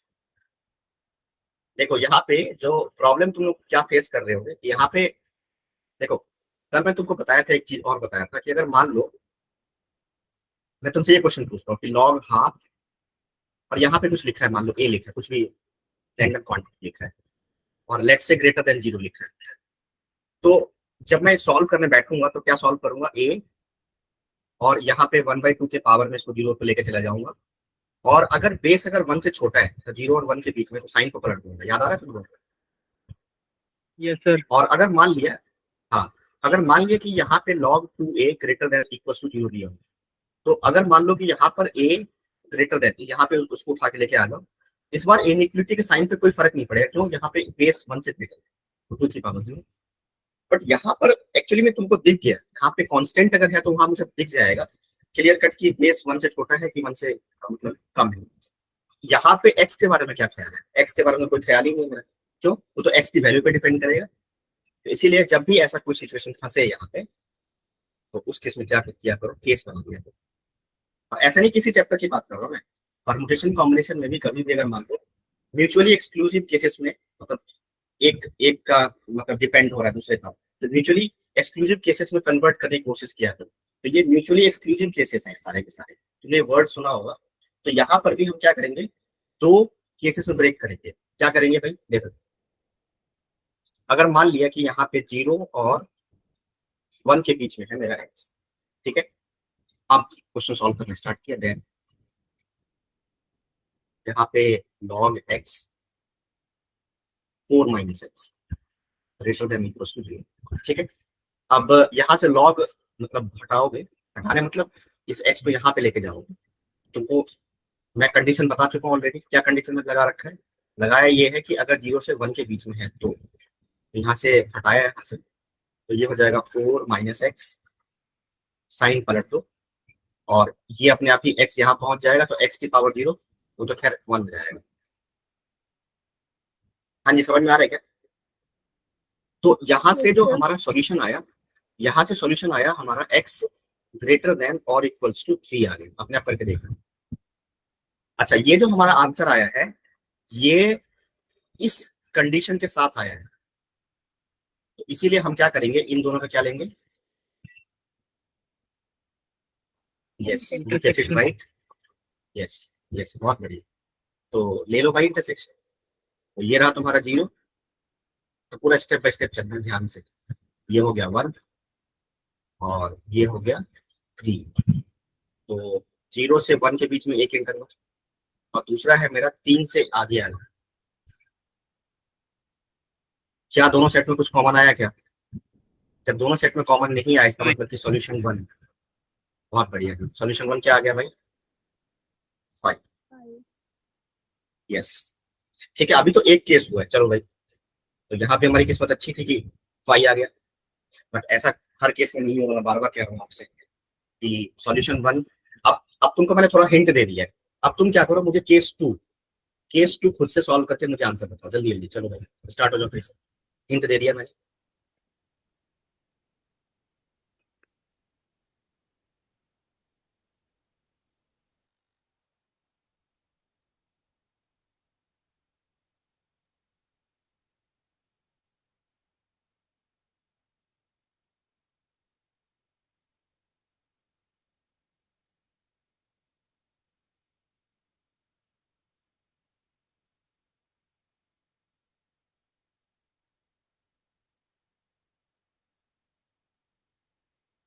हाँ, केस 2 में क्या करोगे वैसे, आइडिया क्या है तुम लोगों का? देखो, पहला केस है हमारा 0 से 1 के बीच में x होना चाहिए, तो दूसरा केस बाय डिफॉल्ट अपने आप क्या बनेगा, x ग्रेटर देन 1 हो जाएगा। आ रहा है समझ में? Yes, sir. Yes, sir. Yes, तो वो कंडीशन लगाओ, इनइक्वालिटी सॉल्व करो, आंसर निकालो फटाफट से। इसमें तो सोचना क्या है, अब तो काम बहुत आसान है। ठीक है, वैसे जिन बच्चों को समझ में नहीं आ रहा उनके लिए देखो, मैंने तुमको ये बोला है कि सेकेंड केस में, हाँ ये देखो, केस 2 में मैंने कंडीशन क्या लगाया, अगर मान लिया कि x मेरा ग्रेटर देन 1 हो जाए, ठीक है, तो उस केस में हमारा log x और क्या था, X belongs to 1 to 5. log x, और ओके ठीक है जी, बहुत बढ़िया। तो log x 4 - x greater than or equal to 0, ये हमारा इनइक्वलिटी है। अब यहाँ पर हमारा x ग्रेटर देन 1 है तो टेंशन लेने की जरूरत ही नहीं, तो यहाँ पे तो सीधे सॉल्व करो उसको। तो 4 माइनस एक्स ग्रेटर देन क्या हो जाएगा, साइन पे कोई फर्क नहीं पड़ेगा, तो यहाँ पे हो जाएगा 5। कैसे आ रहा है 5 तो नहीं आना चाहिए,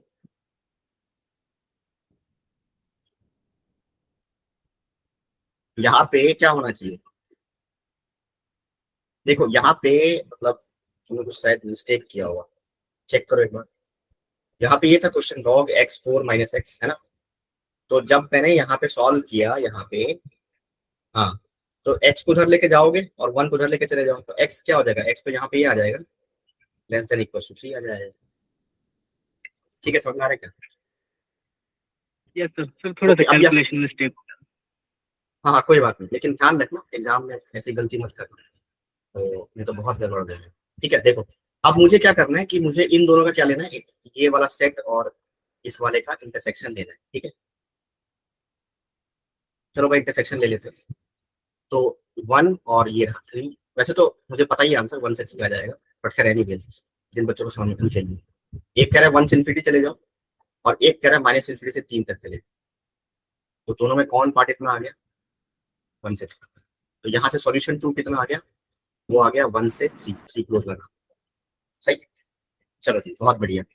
अब क्या बताया था कि एक केस के अंदर में यूनियन, सॉरी इंटरसेक्शन, और दो केस के बीच में हमेशा यूनियन लेते हैं। तो यहाँ पर सॉल्यूशन 1 मेरा फाई है, तो उसका यूनियन लेने पे कोई फर्क ही नहीं पड़ेगा उसको, तो यानी कि जो हमारा जो, हाँ तो हम कैसे करेंगे आगे, अगले स्टेप पे दोनों का यूनियन ले लिया, तो दोनों का यूनियन लेने से कोई फर्क ही नहीं पड़ेगा इसको, तो ये अभी भी 1 से 3 ही रहेगा। ठीक है, अब ये जो हमारा आया x का वैल्यू 1 से 3, इसके लिए हमारा ये स्क्वायर रूट क्या हुआ, डिफाइंड रहा। मतलब स्क्वायर रूट को डिफाइन करने के लिए हमारा x जो है वो ऐसा होना चाहिए, बट यहाँ पे अभी भी आंसर आया नहीं है। हमें तो क्या करना है, हमें तो फंक्शन का डोमेन निकालना है, समझ में आ रहा है क्या? तो फंक्शन का डोमेन निकालने के लिए मुझे स्क्वायर रूट भी डिफाइन करना पड़ेगा एंड लॉग भी डिफाइन करना पड़ेगा, समझ में आ रहा है क्या? तो फाइनल आंसर के लिए मुझे इस, यस अब आप लोगों को समझ में आ ही गया हो सब कुछ।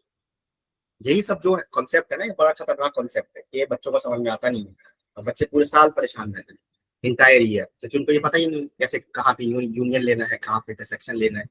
ये सबसे ज्यादा इंपॉर्टेंट पार्ट है, इसके बाद तो इसी का एप्लीकेशन है बस आगे। ठीक है, तो यहाँ पे क्या हुआ कि ये वाला पार्ट, ये वाला सॉल्यूशन और ये वाला सॉल्यूशन, बाकी चेक कर लें तुम लोग, कैलकुलेशन चेक कर लें कि मैंने कोई मिस्टेक तो नहीं किया।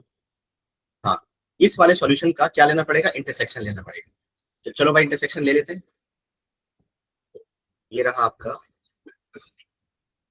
0, वो नंबर क्या कहता है देखना पड़ेगा, 0 से 4, अच्छा 1 नहीं है, ठीक है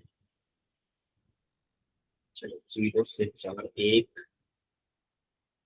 3 4, तो 0 से 1 नहीं है और 4 तक है, ऊपर ही था ना ब्रैकेट, हाँ ऊपर ही ब्रैकेट है, ठीक है बहुत बढ़िया। और यहाँ पे सेट है 1 से 3, मतलब 1 से 3 तक है। ठीक है चलो, तो इसको बना देते हैं 1 से 3 तक। ठीक है, 3 प्रपोज लगा दो। तो ये ब्लैक वाले में और ग्रीन वाले में कितना पार्ट कॉमन आया, कितना ही पार्ट कॉमन आया। ठीक है, तो यहाँ पर हमारा जो आंसर आ गया वो कितना आ गया, 1 से 3। ये हमारा इस क्वेश्चन का आंसर। हाँ जी, अब बताओ सबको क्लियर है? एक्चुअली सर, हाँ जी बोलो।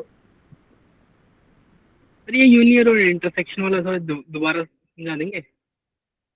हाँ दोबारा समझा दूंगा बिल्कुल। देखो यूनियन और इंटरसेक्शन कब लेना है, तुम ऐसे सोचो हमेशा। देखो ऐसे तो अगर मैंने पूरा कोशिश किया समझाने का, बट फिर भी अगर समझ में नहीं आया तो देखो क्या करना क्या है तुमको, कि कभी भी तुम ऐसे याद कर लो, ज्यादा दिमाग पे स्ट्रेस डालो ही मत। तुम क्या करो, जो भी कंडीशन तुम केस में लगाओगे और एक केस के अंदर में तुमने सॉल्व किया इनइक्वालिटी और वहां से जो आंसर आया, तो अभी मैं सिर्फ एक ही केस की बात कर रहा हूँ। ये एक बॉक्स है, मान लो इस बॉक्स के अंदर में काम चल रहा है, तो तुम ऐसे याद करो कि एक बॉक्स के अंदर में हमेशा क्या लेंगे, इंटरसेक्शन। ठीक है, समझ में आ रहा है ऐसे? यस। उसके बाद क्या करना है कि दूसरा केस बनाया, मतलब दूसरा बॉक्स लिया, दूसरे बॉक्स के अंदर में भी क्या करना है तुमको, क्या लेना है, इंटरसेक्शन। ठीक है, अब तुम्हारा बॉक्स 1 है, ये रहा बॉक्स 1 और ये रहा बॉक्स 2। तो जब दोनों बॉक्स मिलके मतलब तैयार हो गया, मतलब काम हो गया, तो उसके बाद फाइनली रिजल्ट के लिए बॉक्स 1 और बॉक्स 2 का क्या लेना है, यूनियन। ठीक है, समझ में आया? अच्छा, जितना कंडीशन इंपोज करोगे, हाँ जितना कंडीशन तुम इंपोज करोगे फाइनली, अभी जैसे अभी इस क्वेश्चन की बात कर लेते हैं। ठीक है, इस क्वेश्चन में 2 कंडीशन है। मैंने पूछा कि इस क्वेश्चन में इस फंक्शन का डोमेन क्या होगा, मेरा क्वेश्चन ये है, डोमेन क्या होगा। ठीक है, डोमेन का मतलब होता है एक्स का वो सारा वैल्यू जिसके लिए हमारा फंक्शन डिफाइन होना चाहिए। ठीक है, अब फंक्शन को डिफाइन करने के लिए जितना भी चीज रिक्वायरमेंट है सब डिफाइन करो।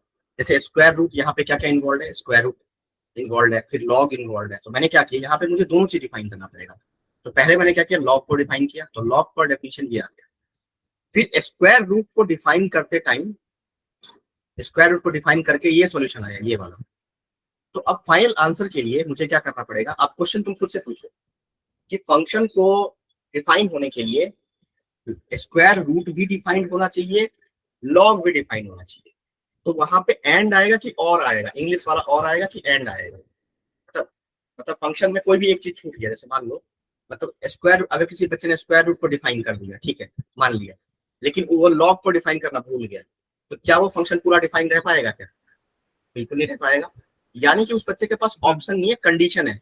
तो वो क्या कैसे पढ़ेगा, वो ऐसे पढ़ेगा कि square root to be defined and log to be defined. तो कहीं भी एंड जैसा कॉन्सेप्ट अगर आए तो फिर लास्ट में क्या लेंगे, इंटरसेक्शन। तो मतलब यहाँ से जो तुमने सॉल्व किया था, यहाँ से जो तुमने सॉल्व किया, तो उनके बीच क्या लेंगे, इंटरसेक्शन। तो कहीं भी तुमको एंड का मतलब कॉन्सेप्ट, ये चीज ध्यान रखोगे तो कभी गलती नहीं। बाकी अगर इतना भी समझ में नहीं आया, केस वेस बन रहा है, बहुत ज्यादा कॉम्प्लिकेटेड प्रॉब्लम है, तो फिर तो क्या करो, तो बस ये सिंपल सा फंडा याद कर लो कि एक केस के अंदर में इंटरसेक्शन और एक से ज्यादा केस के बीच में हमेशा यूनियन लिया जाए। ठीक है, यस सर। और कोई डाउट किसी बच्चे कुछ पूछ रहे हैं? अब तुम बोलोगे सर ये इंटरसेक्शन लेने की जरूरत क्यों पड़ी? यहाँ तो मेरा आंसर पहले सॉल्व करके 1,3 आ गया। तो यहाँ तुम्हारी किस्मत अच्छी थी कि यहाँ पे इंटरसेक्शन लेने पर वही रिजल्ट आया, बट किसी केस में ऐसा हो सकता है कि ये आंसर चेंज हो जाए, फिर वहां तो गलत हो जाएगा ना आंसर। इसलिए हम लास्ट में इंटरसेक्शन जरूर लेंगे, सारे केसेस का इंटरसेक्शन जरूर लेना है। मतलब यहाँ से लॉग को डिफाइन करने के बाद जो कंडीशन आया, फिर उसके बाद स्क्वायर रूट को डिफाइन करके जो सोल्यूशन आया, और फिर और भी कुछ अगर मिक्स होता है यहाँ पे तो उसको भी पहले डिफाइन करते हैं, फिर उसके साथ सबका इंटरसेक्शन लेकर के तब जाके आंसर बताते हैं। जैसे मान लो कि मैं इसी क्वेश्चन में, अब तो मैं क्वेश्चन का खेल सकता हूँ। मान लो मैंने तुमसे ये क्वेश्चन पूछ दिया, क्वेश्चन तो बनाना मेरे बाएं हाथ का खेल है, वो तुम प्रैक्टिस करोगे तुमको भी समझ में आ जाएगा। देखो 4 - x, और यहाँ पर मैंने ये भी कर दिया x - 2, x - 3, इसका डोमेन निकालो। तो अब तुमको क्या करना पड़ेगा, पहले तुमको इसका सॉल्यूशन निकाला, तो वो ये रहा,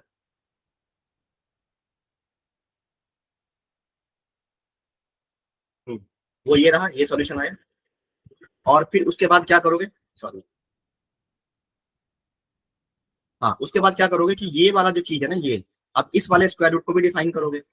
तो ये वाला स्क्वायर रूट डिफाइन कब होगा, जब मेरा x हो जाए ये -∞ से 2 यूनियन 3 से इंफिनिटी। सही। अब क्या करोगे कि ये डिफाइन हुआ, ये डिफाइन हुआ।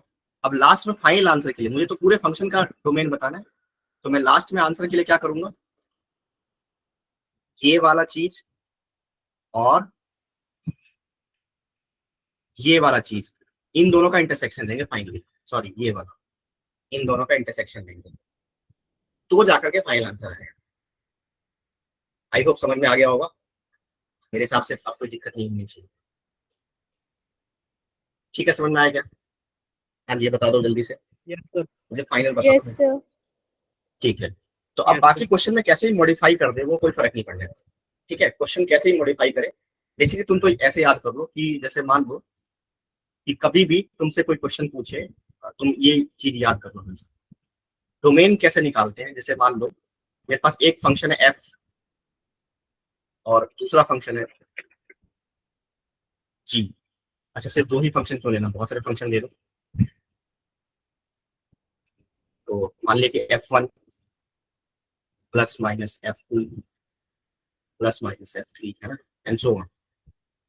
ऐसे करके बहुत सारे फंक्शन है और मुझसे बोला गया कि इस पूरे इंटायर फंक्शन का, ये भी पूरा एक, मतलब बहुत सारे फंक्शन को ऐड सब्ट्रैक्ट करोगे तो भी एक नया फंक्शन बनेगा, एक बहुत बड़ा फंक्शन बनेगा। मैंने बोला कि इस पूरे फंक्शन का डोमेन निकालो। उसका तरीका क्या होता है, पहले f1 का डोमेन निकाला, उसको मान लिया d1 बोल दिया, इसका डोमेन निकालना, उसको d2 बोल दिया, इसका डोमेन निकाला, उसको d3 बोल दिया, और एंड सो ऑन, है ना, समझ में आ रहा है क्या, एंड सो ऑन। तो उसके बाद क्या करो कि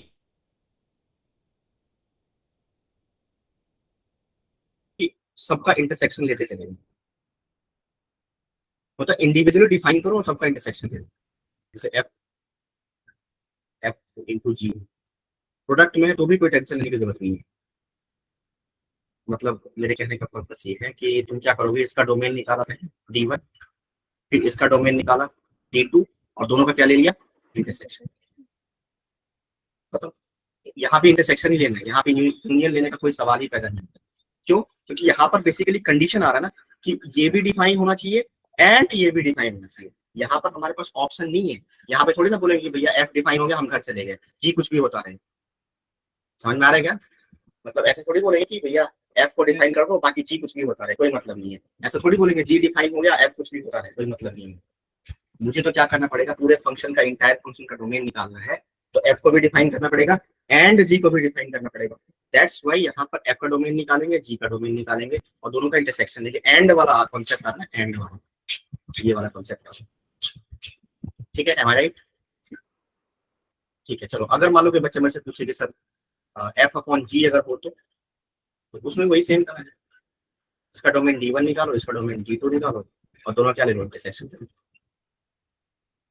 ठीक है, मतलब ये सारी बातें ध्यान रखना है, इंटरसेक्शन लेकर के ही फाइनल आंसर बताएंगे इन सारे केसेस। तो ये चीज अपने दिमाग में सेट करो कि कहाँ पे यूनियन लेना है और कहाँ पे इंटरसेक्शन लेना है। ठीक है, इंटरसेक्शन हमारे लिए मतलब डोमेन निकालने में, ठीक है, वो काम में आ जाएगा। अब ऐसे करके जैसे बहुत सारे क्वेश्चन हम डिस्कस कर सकते हैं, आपको स्क्वायर रूट वगैरह हो ही चुका है। तो जैसे मान लो मैंने जैसे कुछ भी जैसे रैंडमली मैंने क्वेश्चन पूछा, थोड़ा बहुत जैसे एक और चीज जो बच्चे बहुत गलती करो, तुम लोगों ने 11th क्लास में ट्रिगोनोमेट्री अच्छे से पढ़ा हुआ है, मैं ये मान के चल रहा हूँ कि 11th क्लास में तुम लोगों ने ट्रिगोनोमेट्री ढंग से पढ़ा हुआ है।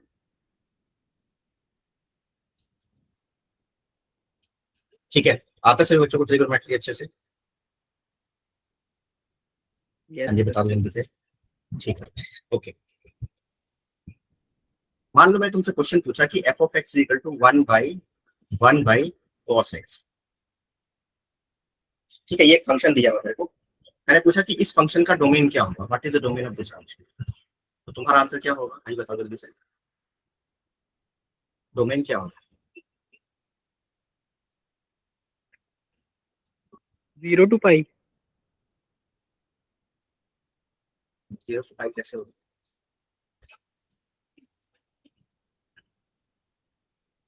और कोई बच्चा आंसर बोलेगा भाई? बाकी बच्चे भी आंसर बताओ भाई, बाकी बच्चे बैठे बताओ। क्लास में पूरा पार्टिसिपेशन करना है आप लोगों को, अगर सीखना है तो से अच्छे से सीखना।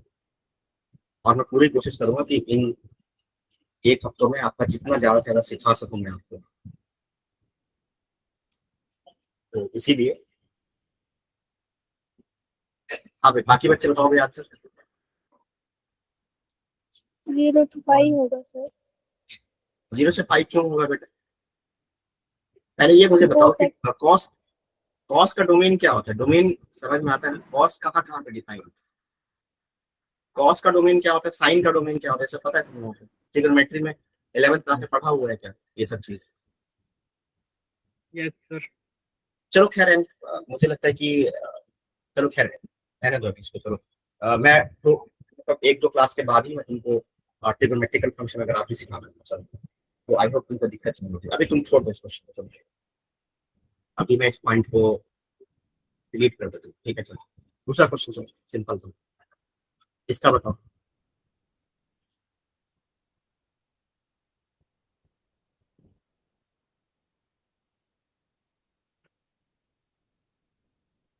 इस फंक्शन का डोमेन क्या होगा?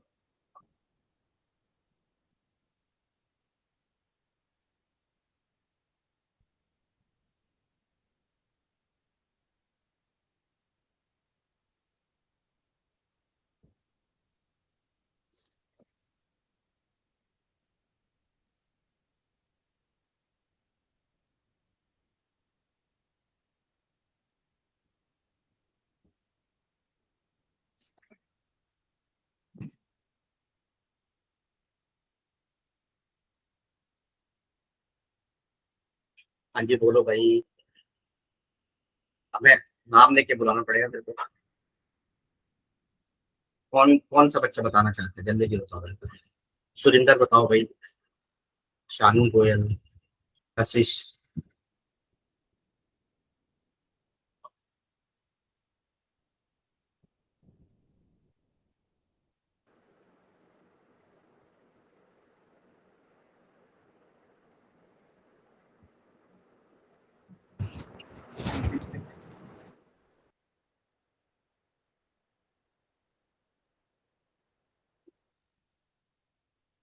देखो तुम लोगों ने मतलब कि सॉल्व कैसे करोगे, मुझे मतलब लॉजिक बताओ। कोई बच्चा माइक ऑन करके बोल सकता है, कैसे क्या सॉल्व करते हैं इसको बताओ।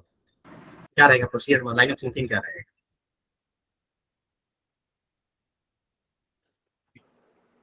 सर पहले रूट एक्स माइनस 2 का डोमेन निकालेंगे और फिर रूट एक्स प्लस 2 का डोमेन निकालेंगे, फिर इंटरसेक्शन ले लेंगे। ठीक है, बहुत बढ़िया, चलो ठीक ठीक है, बहुत बढ़िया, यही यही करना ही है बेसिकली। तो सिंपल सा फंडा है। इसका डोमेन क्या होगा भाई? इसका डोमेन होगा x माइनस 2 ग्रेटर देन 0। अच्छा, डोमेन निकालते टाइम दो तीन बातों का ध्यान रखना है बस। क्या ध्यान होना चाहिए? एक तो डेनोमिनेटर को 0 कभी नहीं होने देना, डेनोमिनेटर, क्योंकि बेसिकली हम डोमेन डोमेन तब से चिल्ला रहे हैं लास्ट क्लास से ही, तो अब इसके बारे में थोड़ा सा डिस्कस करेंगे अभी। तो डेनोमिनेटर शुड नेवर बी 0। एक तो ये ध्यान रखना चाहिए कि x की उस वैल्यू के लिए हमारा डेनोमिनेटर 0 नहीं होना चाहिए। जैसे मान लो मैंने एक फंक्शन लिया 1/x माइनस 3, तो इसका मैंने डोमेन पूछा, तो उसका हर बच्चा मेरे को आंसर बता सकता है, ऑल रियल नंबर एक्सेप्ट 3। मतलब दुनिया में हर नंबर ले सकते हो लेकिन 3 नहीं ले सकते। क्यों? कि 3 पे क्या हो जाएगा, ये 0 बन जाएगा, और 0 बनेगा तो फिर वो अनडिफाइंड हो जाएगा, मतलब डिफाइन ही नहीं रहेगा। तो एक तो ये फैक्ट याद रखना है, डेनोमिनेटर शुड नेवर बी 0। दूसरा ध्यान क्या रखना है आप लोगों को कि square root a is defined, ये तो पढ़ के आ ही चुके हैं, तो मुझे दोबारा एक्सप्लेन करने की जरूरत नहीं होनी चाहिए। अगर मेरा a नॉन नेगेटिव हो जाए तो ऑफ कोर्स ये डेनोमिनेटर में नहीं है, आपके बच्चा बोलेगा सर ऐसे लिखा हो तो फिर इसमें भी कंडीशन लगेगा, इज डिफाइंड इफ a, अब यहाँ पे सिर्फ पॉजिटिव लेंगे, 0 के इक्वल नहीं कर देंगे, क्योंकि 0 के इक्वल करने पर तो फिर ये अनडिफाइंड हो जाएगा। इसलिए यहाँ पर मतलब सिर्फ इसी केस में नॉन नेगेटिव लेंगे जब न्यूमरेटर प्रेजेंट होते। अगर डेनोमिनेटर प्रेजेंट हो गया रूट ए, तो फिर उस वहां पे 0 को भी इंक्लूड नहीं करेंगे। तो ये तुम खुद से सोच सकते हो। तो यहाँ भी वही सिंपल सा फंडा है। डोमेन निकालने का मतलब है कि x का वो सारा वैल्यू जिसके लिए हमारा फंक्शन डिफाइन है, तुम क्या करोगे, x माइनस 2 मस्ट भी नॉन नेगेटिव होना चाहिए। सॉल्व किया इसको, तो यहाँ से अपा की इनइक्वालिटी का खेल है, तो वो हमें अच्छे से आना चाहिए। तो यहाँ से x बिलोंग्स टू हो गया 2 to इंफिनिटी। ऐसे हाँ, सेम लॉजिक से x plus 2 must be greater than or equal to 0। तो again x greater then minus 2 हो गया, और यहाँ से x बिलोंग्स टू हो जाएगा माइनस 2 से इंफिनिटी। अब इन दोनों का इंटरसेक्शन ले लो, इंटरसेक्शन लेना बहुत आसान है। ये हो गया माइनस 2, ये हो गया 2। तो एक सेट तुम्हारा जा रहा है माइनस 2 से इंफिनिटी, और दूसरा सेट जा रहा है 2 से इंफिनिटी। दोनों का कॉमन पार्ट ये आ गया हमारा, तो कॉमन पार्ट आ गया, तो हमारा आंसर क्या होना चाहिए भाई? 2 से इंफिनिटी, ये हमारा आंसर। अच्छा एक बात बताओ, ये क्वेश्चन मैंने क्यों लिया जान उसके लिए? वैसे तो अगर तुम मेरे हाँ sir sign change sign change नहीं हुआ यहाँ पर इनइक्वालिटी का। क्यों साइन क्यों चेंज होगा? सर x प्लस 2 है ना, तो सर जब माइनस का 2 आएगा तो इनइक्वालिटी का साइन चेंज नहीं होगा। नहीं, इनइक्वालिटी क्यों चेंज होगा भाई? मैं तुमसे सिंपल क्वेश्चन ये पूछता हूँ, जैसे मान लो x प्लस 2 ग्रेटर देन और इक्वल्स टू 0, उसको सॉल्व करना है, तो तुम क्या करोगे? मेयरली इस 2 को साइड लेके चले जाओगे और क्या करोगे? यहाँ पे x साइन वगैरह कब चेंज होता है? जब फंक्शन वगैरह कुछ इन्वॉल्व हो, यहाँ पे जैसे लॉग वॉग इन्वॉल्व होता है, लॉग का बेस कम हो गया तो हम करते हैं साइन चेंज। या तो सिंपल इक्वेशन है ये, तो सिंपल इनइक्वालिटी है, तो सिंपली -2 को ट्रांसफर कर दो, तो क्या बनेगा आंसर? x greater then -2। और इसको तुम क्या लिखोगे? इसको तुम लिखोगे -2 से इंफिनिटी। हाँ जी, और कोई डाउट? आ गया समझ में? पहले मुझे बताओ समझ में आया नहीं आया? Yes Yes, sir. ऐसे तो सॉल्व करते हो ना तुम लोग, मतलब हाँ। स्कूल में करते हैं तो फिर वहाँ साइन चेंज कर देते हैं हम। कहाँ पे चेंज करते हो? मतलब साइन चेंज कब करते हो मुझे ये बताओ। जैसे मान लो मैंने ये पूछा, वहाँ पर करते थे। बेटा तुम्हारी आवाज कट रही है, फिर से एक बार रिपीट करो, मैं समझ नहीं पाया, फिर से बोलना जरा। ग्राफ हाँ, वाला कहाँ पे चैप्टर करते? था ना वो, हाँ हाँ, वहाँ पर करते हैं चेंज। जैसे इक्वेशन मुझे- दिए उनको ग्राफ। हाँ मुझे बताओ साइन कहाँ पे चेंज करोगे? जैसे मान लो क्या तुम खुद से सोच के बताओ, क्या मुझे यहाँ पे साइन चेंज करने की जरूरत है क्या? तुम खुद से बताओ, पहले ये मुझे बताओ, क्या यहाँ पे साइन चेंज करने की रिक्वायरमेंट है क्या? कितने बच्चे यहाँ पे साइन चेंज करने के साथ जा रहे हैं और कितने बच्चे नहीं जा रहे हैं, ये मुझे बताओ। हाँ जी, है कोई बच्चा जिसके दिमाग में अभी भी ये थॉट प्रोसेस है कि साइन चेंज करने की जरूरत है, यहाँ पे इनइक्वालिटी का साइन चेंज करना चाहिए? सर साइन चेंज जब होता है ना, जब मतलब मल्टीप्लाई डिवाइड वगैरह ऐसा कुछ होता है तो। हाँ बिल्कुल बिल्कुल। जैसे मान लो कि अगर मैंने तुमसे ये पूछा, जैसे 2 - x greater than or equal to 0 है, मान लीजिए, ठीक है। अब मैंने क्या किया, मैंने माइनस से मल्टीप्लाई कर दिया इसको, तो ये हो गया 2 - x। अगर माइनस से मल्टीप्लाई किया तो जाकर के ये साइन को पलट दो यहाँ पे। ऐसा क्यों हुआ? जैसे मान लो तुम ऐसे सोचो कि 5 greater than or equal to 3, ये स्टेटमेंट ट्रू है। अब मैंने माइनस से मल्टीप्लाई किया, -5 यहाँ हुआ, -3 यहाँ हुआ। अब -5 -3 से छोटा होगा ना कि ग्रेटर होगा, तो यहाँ पे साइन पलट जाएगा, तो ये अब ट्रू हो गया, अभी भी ट्रू हुआ। तो जब माइनस से मल्टीप्लाई डिवाइड करोगे तो हम करेंगे ना। अब यहाँ तो इक्वेशन सॉल्व करना है मेरे को सिंपली। मान लो मैं तुमसे बोलूं कि x + 2 = 0 सॉल्व करोगे, तो क्या बोलोगे? x = -2। ये तो बहुत ही लेम क्वेश्चन हो गया।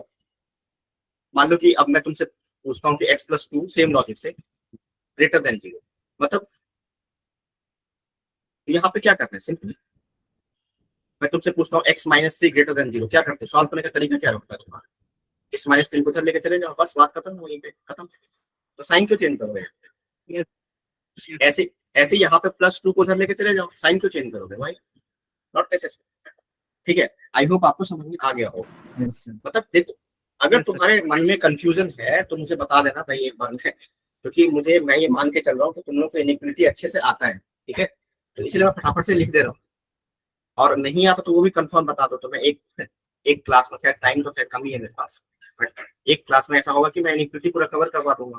वैसे सर ने करवाया ही होगा, तुम लोगों को इनइक्वालिटी के बाद थोड़ा बहुत आइडिया होगा ही, 11वीं क्लास में पढ़ाई होता है बच्चों के साथ। तो अगर फिर भी if you are not comfortable with quadratic inequality कैसे सॉल्व करते हैं, नॉर्मल इनइक्वालिटी कैसे सॉल्व करते हैं, तो और वैसे भी बहुत सारी चीजें, जैसे मान लॉजिकली तुम सोचो ना, जैसे मान लो कि तुम ऐसे सोचो, चलो x + 2 ग्रेटर देन 0 है, इसको पॉजिटिव बनाना है, तो पहले क्या करो, इसका क्रिटिकल पॉइंट निकालो। क्रिटिकल पॉइंट तुमको मैंने बताया था कि जहां पर ये 0 के बराबर होता है ये एक्सप्रेशन, तो क्रिटिकल पॉइंट हो गया ये -2 हो गया। अब -2 ने पूरे इंटायर नंबर लाइन को 2 रीजन्स में डिवाइड किया, रीजन 1 और रीजन 2, समझ आ रहा है? -2 से पहले कोई वैल्यू ले लो, जैसे मान लो -5 लिख लिया। अब मैंने -5 यहाँ पे डाला, यहाँ पे डाल दिया, यहाँ पे, तो -5 समझने के तो बहुत सारे तरीके हैं, पर तुम्हें थोड़ा सा सोचना पड़ेगा। तो -5 और +2 कितना हो गया? -3। अब मैंने तुमसे क्वेश्चन पूछा कि फॉल्स हो गया, यानी कि ये रीजन हमारे किसी काम का नहीं है, सही है। अच्छा, -2 से आगे वैल्यू लिया, जैसे मान लो -2 से आगे 0 ले लिया, से 0 ले लिया, यहाँ पे 0 ऐड कर दो, तो 0 + 2 कितना हो जाएगा, 2 के बराबर होगा। अब मैंने क्वेश्चन पूछा कि 2 > 0 होता है क्या, आंसर मिलेगा यस ट्रू, यानी कि ये रीजन हमारे काम का होगा। ये रीजन काम का मतलब -2 से आगे आगे जाना है, यानी कि x कैसा होना चाहिए, ग्रेटर देन -2 होना चाहिए। तो हमने सिंपली क्या किया, इस -2 को, इस 2 को उधर उठा के लेके चले गए। तो तुम यहाँ से देखो चाहे यहाँ से देखो, बात के बराबर। तो कहाँ साइन चेंज करने की जरूरत पड़ी। अब तो मैंने बहुत एक्सप्लेन कर दिया, बहुत ज्यादा ही स्ट्रेस देख लिया, तो मुझे नहीं लगता कि अब यहाँ पे दिक्कत नहीं चाहिए। ठीक है, हाँ, तो मैं क्या कह रहा था, मेरा क्वेश्चन ये था तुम लोगों से। ठीक है, बहुत अच्छी बात है, समझ में आ गया। तो मेरा काम है समझाना, ठीक है। बाकी फिर भी अगर डाउट तो पूछ लेना फिर दोबारा से, ठीक है। मेरा क्वेश्चन ये था, √x - 2 x + 2, ठीक है, और इसका डोमेन निकालो। अब जैसे तुमको मैंने जो प्रोसीजर बताया, तो उसके हिसाब से तुमने इसका डोमेन निकाला, ठीक है, इसका डोमेन निकाला और इसका डोमेन निकाला, और दोनों का इंटरसेक्शन ले लिया, तुम्हारा आंसर दिया गया, ठीक है। अब एक बच्चे ने क्या किया, एक बच्चे ने उसने कहीं बचपन में पढ़ा था कि ये √a × √b, मतलब ये स्टूडेंट 1 है और ये मेरा स्टूडेंट 2, दूसरा बच्चा। उस बच्चे ने क्या किया, उसने √a × √b, ये भी आपको पता होगा ये सब चीजें, ये आपने पढ़ा होगा ये सब चीज, ये √a × हाँ, उसने क्या किया कि अब यहाँ पे √a × √b लिखा था, तो उसने क्या किया कि उसने इन दोनों को मतलब मल्टीप्लाई कर दिया, तो a + b × a - b हो जाएगा a² - b², सही है। ठीक है, सही है। अब उसने क्या किया, अब यहाँ पे उसने कंडीशन लगा दिया। कंडीशन क्या लगाया उसने कि x² - 4 जो है, मतलब स्क्वायर रूट के अंडर का क्वांटिटी कैसा होना चाहिए, अभी पीछे पढ़ा गया आप पीछे। स्क्वायर रूट को डिफाइन होने के लिए स्क्वायर रूट के अंडर का जो क्वांटिटी है वो नॉन नेगेटिव होना चाहिए। उसने क्या कंडीशन इंपोज कर दिया है यहाँ पे, ये कंडीशन इंपोज कर दिया, ग्रेटर देन 0। तो इसको सॉल्व करने का तरीका होगा x - 2 x + 2। ये मैं मान के चल रहा हूँ कि तुम लोग को सॉल्व करने आता है, अगर इन केस अगर नहीं आपको बता देना भाई, मैं एक्सप्लेन कर दूंगा दोबारा से। तो सॉल्यूशन उसका आ गया -2 से, सॉरी -∞ से -2 यूनियन 2 से इंफिनिटी, ठीक है। उस बच्चे ने ये लॉजिक किया। अब तुम्हारा जो आंसर आया था, तुम लोग का जो आंसर आया था वो क्या आया था भाई, तुम लोग का जो आंसर आया था इस क्वेश्चन का क्या आया था, 2 से इंफिनिटी। तो तुम लोगों का आंसर आया 2 से इंफिनिटी, और उस बच्चे का ये आंसर है। अब मुझे ये बताओ कि दोनों में करेक्ट हो, लॉजिकल तो ये भी करेक्ट होना चाहिए, इसमें क्या करना है, ठीक है। चीजों को समझने की कोशिश करो कैसे होता है। अब तुम बोलोगे सर अब तो सही है, √a × √b बराबर √ab हो जाएगा, बिल्कुल ठीक बात है, इसे सारे बच्चे एग्री करते हैं। तो अब तुम बताओ कि इन दोनों, हाँ, इन दोनों मेथड में से कौन सा मेथड सही है, ये वाला सही है कि ये वाला सही है।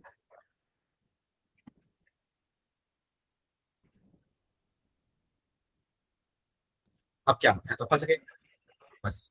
यही सब जो बातें है ना, यही एग्जाम में, हाँ, यही सब जो है बातें जो बहुत काम की चीजें, ठीक है। सबसे पहली बात तो मैं एक कंफ्यूजन दूर करता हूँ तुम्हें। हाँ, कंफ्यूजन क्या है हमारा कि जो जिस बच्चे ने ये पूरा सोल्यूशन दिया है ये, ठीक है, देखो यहाँ पे क्या हो रहा है कि पहली बात तो √a × √b इस पे डिस्कस करते हैं, ठीक है। √a × वो तुमने बोला कि √ab, ठीक है। अब यहाँ पे जरा ध्यान से सुनो, मैंने क्या किया, a का वैल्यू लिया लेट से 9 ले लिया और b का वैल्यू 4 ले सपोज करो, तो मेरा लेफ्ट हैंड साइड जो है वो हो जाएगा √9 × √4। √9 होता है हमारा 3 और √4 होता है 2, तो 3 × 2 6 होगा। अच्छा, अब RHS की बात कर लेते हैं, तो RHS हो जाएगा AB √AB, तो 9 × 4 हो गया, 9 × 4, तो ये हो गया 36 √36 एंड दैट इज 6। तो यहाँ पर तुम्हारा LHS और RHS बराबर आ गया, ठीक है, करेक्ट है। अच्छा, दूसरा सिनेरियो, मान लो मैं ए का वैल्यू मैंने -9 ले लिया और बी का वैल्यू -4 ले लिया, सब सपोज करो। तो हमारा जो LHS होगा वो हमारा हो जाएगा √9 और इंटू √-4। अब तुमको थोड़ा बहुत आयोटा वगैरह आता होगा, 9 iota, sorry 3 iota, complex number मैं मान के चल रहा हूँ कि तुम लोग आता है, 3 आयोटा, हाँ, और यहाँ से हो गया 2 आयोटा, तो 3 × 2 हो गया 6 आयोटा, स्क्वायर हो गया -1, तो -6 हो गया। और RHS, यस RHS हो गया -9 और इंटू -4, तो माइनस माइनस प्लस होता है √36।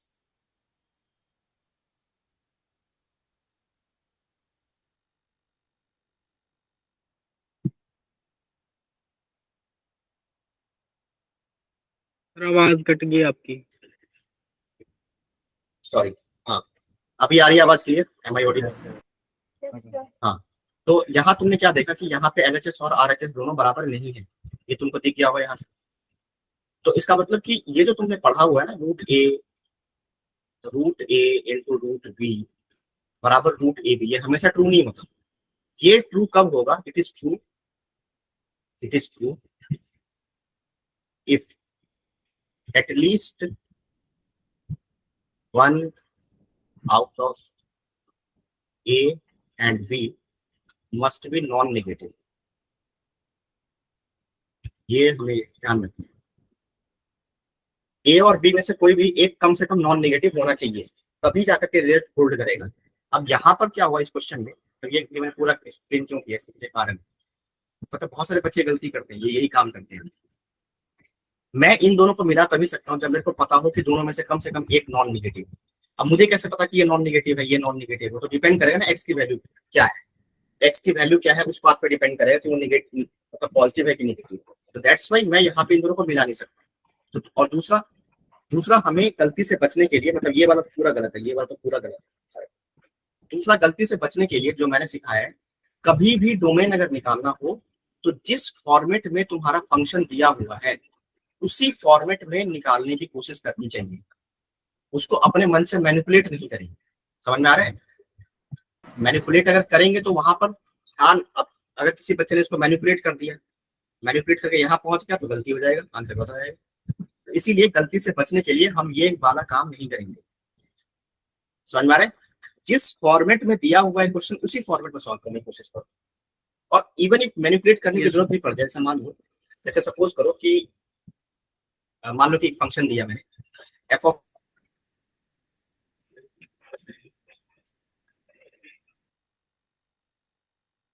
x equal to x square -9 upon x -3, ठीक है?